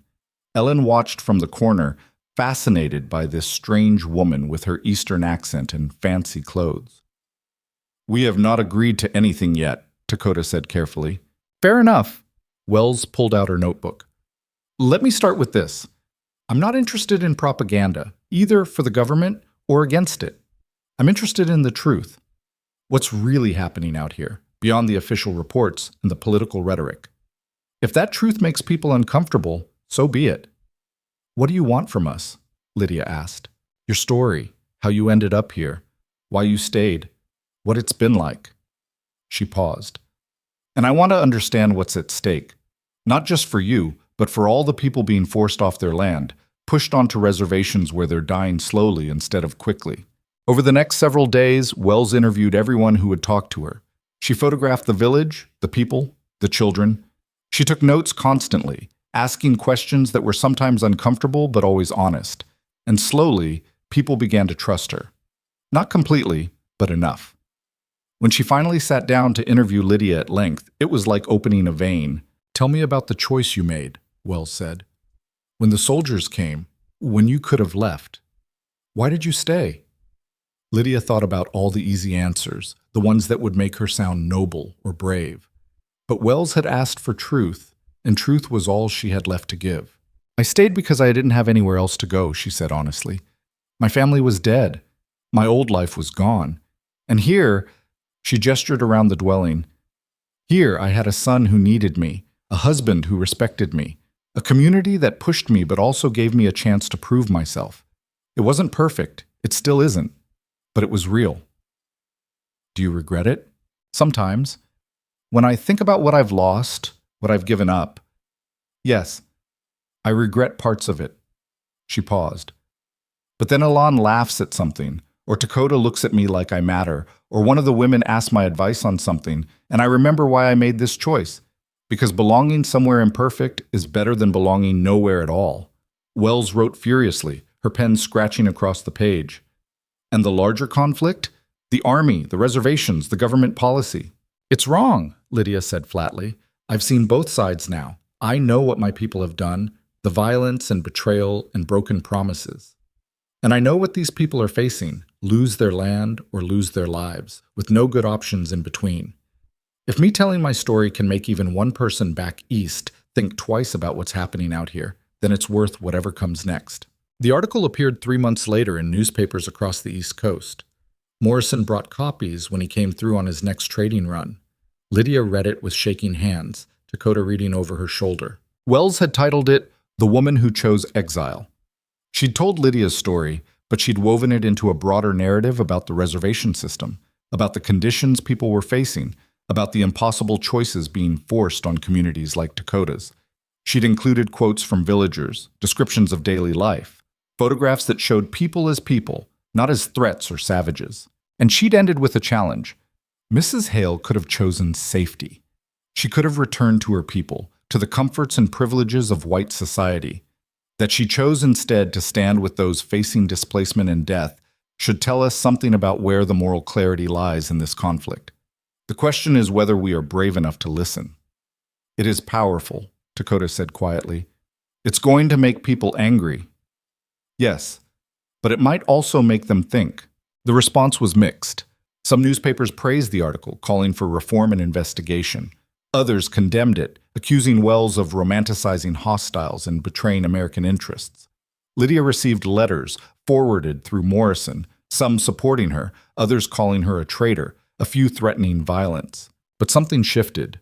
Not dramatically, not overnight, but gradually. The planned military action against the village was delayed again, this time indefinitely. A congressional committee was formed to investigate reservation conditions. And while none of it solved the larger problem, it bought time. Precious, fragile time. The seasons changed. Winter came, harsh and cold, testing everyone's endurance. But they survived it together, sharing resources, supporting each other. Spring brought new growth, new hope, and summer arrived with its brutal heat and the constant work of survival. Alon grew, not just in height, but in confidence. He was 8 now, then 9, learning to hunt, to track, to lead in small ways. He never lost his attachment to Lydia, but it evolved into something healthier, not desperate clinging, but genuine affection. He called her mother without hesitation, spoke of Na'al-Nish with love and respect, and seemed to understand that he could honor both without betraying either. "I think she would have liked you," he said one evening, completely out of nowhere. They were working on a basket together, his small hands growing more skilled with each attempt. Lydia looked up, startled. "Your mother?" "Yes. I mean, she would have been angry at first, protective, but eventually I think she would have seen what I saw, that you're good, that you care, that you make Father happy in a way he wasn't before." Lydia's eyes stung. "Thank you for that. It's just true." He paused in his weaving. "I'm glad I chose you. I know it made things hard for everyone, but I'm still glad." "So am I, sweetheart. So am I." Dakota and Lydia's relationship deepened in ways neither had expected. They learned each other's rhythms, their quirks and flaws and strengths. They fought sometimes. Real arguments about decisions and priorities and the endless pressure of leadership. But they always came back together, finding common ground in their shared commitment to family and community. "You are stubborn," Dakota said after one particularly heated debate about whether to accept more trade with white settlers. "So are you." "Yes, it is one of the things I love about you, even when it is also one of the things that makes me want to throw you in the river." She laughed despite herself. "The feeling is mutual." The village changed too. The initial hostility toward Lydia faded into acceptance, and acceptance into something that looked like belonging. She became a trusted voice in councils, someone whose perspective bridged two worlds in ways that proved valuable again and again.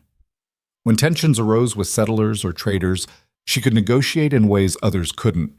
When medical knowledge was needed, she combined what she'd learned from both cultures. She wasn't just tolerated anymore. She was valued. But it was the children who marked the real shift. Ellen's generation grew up seeing Lydia as simply part of the community. They didn't carry the same historical weight, the same scars of betrayal and violence. To them, she was just Ellen's mother, the chief's wife, the woman who helped when you were hurt, and taught you things when you asked. One evening, 3 years after the ceremony that had started everything, Lydia sat with a group of women, weaving and talking. Helona was there, and Kaya, and several others. The conversation was easy, ranging from gossip to practical matters, to the kind of philosophical debates that happened when people felt comfortable enough to be honest. "Do you ever miss it?" Kaya asked suddenly. "Your old life?" It was the first time Kaya had addressed her directly in years. Lydia considered the question carefully. "Sometimes I miss my brother. His laugh, the way he used to tease me." She paused. "But the life itself? No. That person I was, she was so small, so limited in what she thought was possible, what she was allowed to want. Here, I'm bigger, not better necessarily, but fuller, more real." Kaya nodded slowly. "I hated you for a long time." "I know. I'm not sure I have completely stopped hating you. That's honest, at least. But," Kaya's hand stilled on her weaving, "I have watched you, how you love Ilan, how you work, how you stand beside Dakota, and I have realized that my hatred was not really about you. It was about loss, about fear, about a world changing in ways I cannot control." "That's fair," Lydia said quietly. "Nalnish was my closest friend. Losing her broke something in me. And when you came, it felt like she was being erased, but you have not erased her. You have just added to the story, made it bigger." Kaya finally looked at her directly. "I still miss her. I always will. But I can also acknowledge that you are good for Alan, for Takoda, for this village. Those things can both be true." It wasn't forgiveness exactly, but it was recognition, and that meant more than Lydia could express. 5 years after the ceremony, a remarkable thing happened. A delegation arrived from another band, one that had been considering relocation to the reservation. They wanted to talk to Takoda, to understand how his village had managed to resist, to see if there was another way. The meeting lasted 3 days. Stories were shared, strategies discussed, connections made. And when the delegation left, they took with them not just tactical knowledge, but hope. Hope that survival was possible, that communities could adapt without surrendering everything that made them who they were. More delegations came. Some stayed, joining the village, adding their strength to the collective. Others took what they learned and returned to their own lands, building their own resistance. The village grew, not just in numbers but in influence. They became known as a place where tradition and adaptation coexisted, where innovation was valued, where a white woman could stand as equal and no one questioned her right to be there. It wasn't perfect. There were still conflicts with settlers, still tensions with the government, still the constant pressure of a world that wanted them to disappear. But they endured, they adapted, they survived. Lydia watched Ellen grow into a young man, strong and thoughtful, carrying the best of both his parents, Nalnish's fire and Takoda's wisdom, but also something of his own. He spoke 3 languages fluently, moved easily between worlds, and showed a gift for diplomacy that suggested he might one day lead in his own right. "You did well," Dakota said one evening, watching their son mediate a dispute between 2 families. "We did well," Lydia corrected. "All of us. Him, you, me, this whole complicated family we've built." He pulled her close, pressing a kiss to her temple. "I am grateful every day that you stayed. Where else would I go? This is home." And it was. Not because it was easy or comfortable or safe, but because it was real. Because she'd chosen it and kept choosing it, day after day, year after year. Because belonging wasn't something you found fully formed. It was something you built, piece by piece, choice by choice, until one day you looked around and realized you were standing in the middle of something that felt like home. 7 years after that impossible ceremony, Ilan, now 14, asked a question that caught Lydia off guard. "Do you think you would have chosen differently?" he asked, "if you'd known how hard it would be?" They were sitting on a ridge overlooking the village, watching the sunset paint the desert in impossible colors. It was one of their traditions, time together without demands or distractions. Lydia thought about the question, about all the pain and struggle and fear that had marked these years. She thought about the scars on her hands, the aches in her body, the nightmares that still came sometimes. She thought about the things she'd lost and the person she'd had to become. "No," she said finally. "I wouldn't have chosen differently. Because choosing you, choosing this family, choosing this life, it gave me something I never had before. What? Purpose. Not the kind someone else assigns you, but the kind you claim for yourself. The kind that says your life matters because of what you give to it, not just what you take from it. She looked at him, this boy who'd saved her as much as she'd saved him. You gave me that, Alon. When you chose me in front of everyone, when you refused to let them send me away, you told me I mattered, and I spent the rest of these years trying to prove you right. You did prove it. I'm still proving it, every day. He leaned against her shoulder, the way he had when he was small. I'm glad I chose you. So am I. They sat in comfortable silence as the stars began to emerge, watching the village below come alive with firelight. Dakota was down there somewhere, meeting with the elders, planning for tomorrow and the day after, and all the days that would follow. The women were preparing the evening meal, their voices carrying on the wind. Children played in the last light of day, their laughter bright and careless.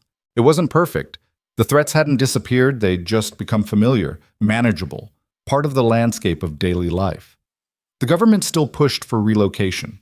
Settlers still encroached on their land. The future was uncertain in the way all futures were uncertain. But they were still here, still fighting, still surviving, still building something worth protecting. And maybe that was the real lesson, the thing Lydia had learned in these years of struggle and adaptation. That belonging wasn't about finding a perfect place where everything was easy and everyone accepted you without question. Belonging was about finding people worth fighting for and a cause worth defending, and then showing up every day to do the work. It was messy and hard and sometimes painful, but it was also real in a way that easy comfort could never be. Because the truth was, humans weren't meant to be comfortable. They were meant to be challenged, to grow, to become more than they thought possible. And that required friction, required difficulty, required the kind of impossible choices that forced you to discover who you really were. Alan had known that somehow, when he was just 7 years old. He'd looked at a lineup of perfectly acceptable choices and had chosen the impossible one instead. Not because it was easy or safe or made sense to anyone else, but because his heart had told him it was right. And maybe that was the whole point, that sometimes the bravest thing you could do was trust your instincts when they contradicted everything you'd been taught. That sometimes the choice that looked like chaos was actually the path to something better. That sometimes you had to break everything apart before you could build something new. Lydia had learned to trust that instinct, to stop trying to fit into boxes that didn't fit, and instead to build her own space, her own belonging, her own definition of home. It hadn't been easy, but it had been worth it. She looked at Elon, this young man who carried so much of the future in his hands, and felt a fierce surge of pride. He would face his own impossible choices, his own moments of clarity and crisis. But he would face them with the strength they'd given him, both mothers, both cultures, all the contradictions and complications that made him who he was. That was their legacy. Not perfection, but possibility. The knowledge that belonging was something you built with your own hands. That family was something you chose as much as something you were born into, and that sometimes the most profound act of courage was simply showing up and refusing to leave when everyone expected you to go. The sun finally set, leaving them in darkness broken only by starlight and the distant glow of village fires. Ellen stood, offering his hand to help Lydia up. She took it, feeling the strength in his grip, and together they walked down the ridge toward home, toward the dwelling where Dakota would be waiting, toward the community that had become theirs, toward all the tomorrows that were still unwritten. The path was uncertain, the future unclear, but they would face it together, all of them, bound not by blood or obligation, but by choice. And in a world that seemed determined to tear people apart, to divide them into us and them, to force everyone into neat categories that denied the messy complexity of human connection, that choice was an act of revolution. That choice was hope. That choice was home.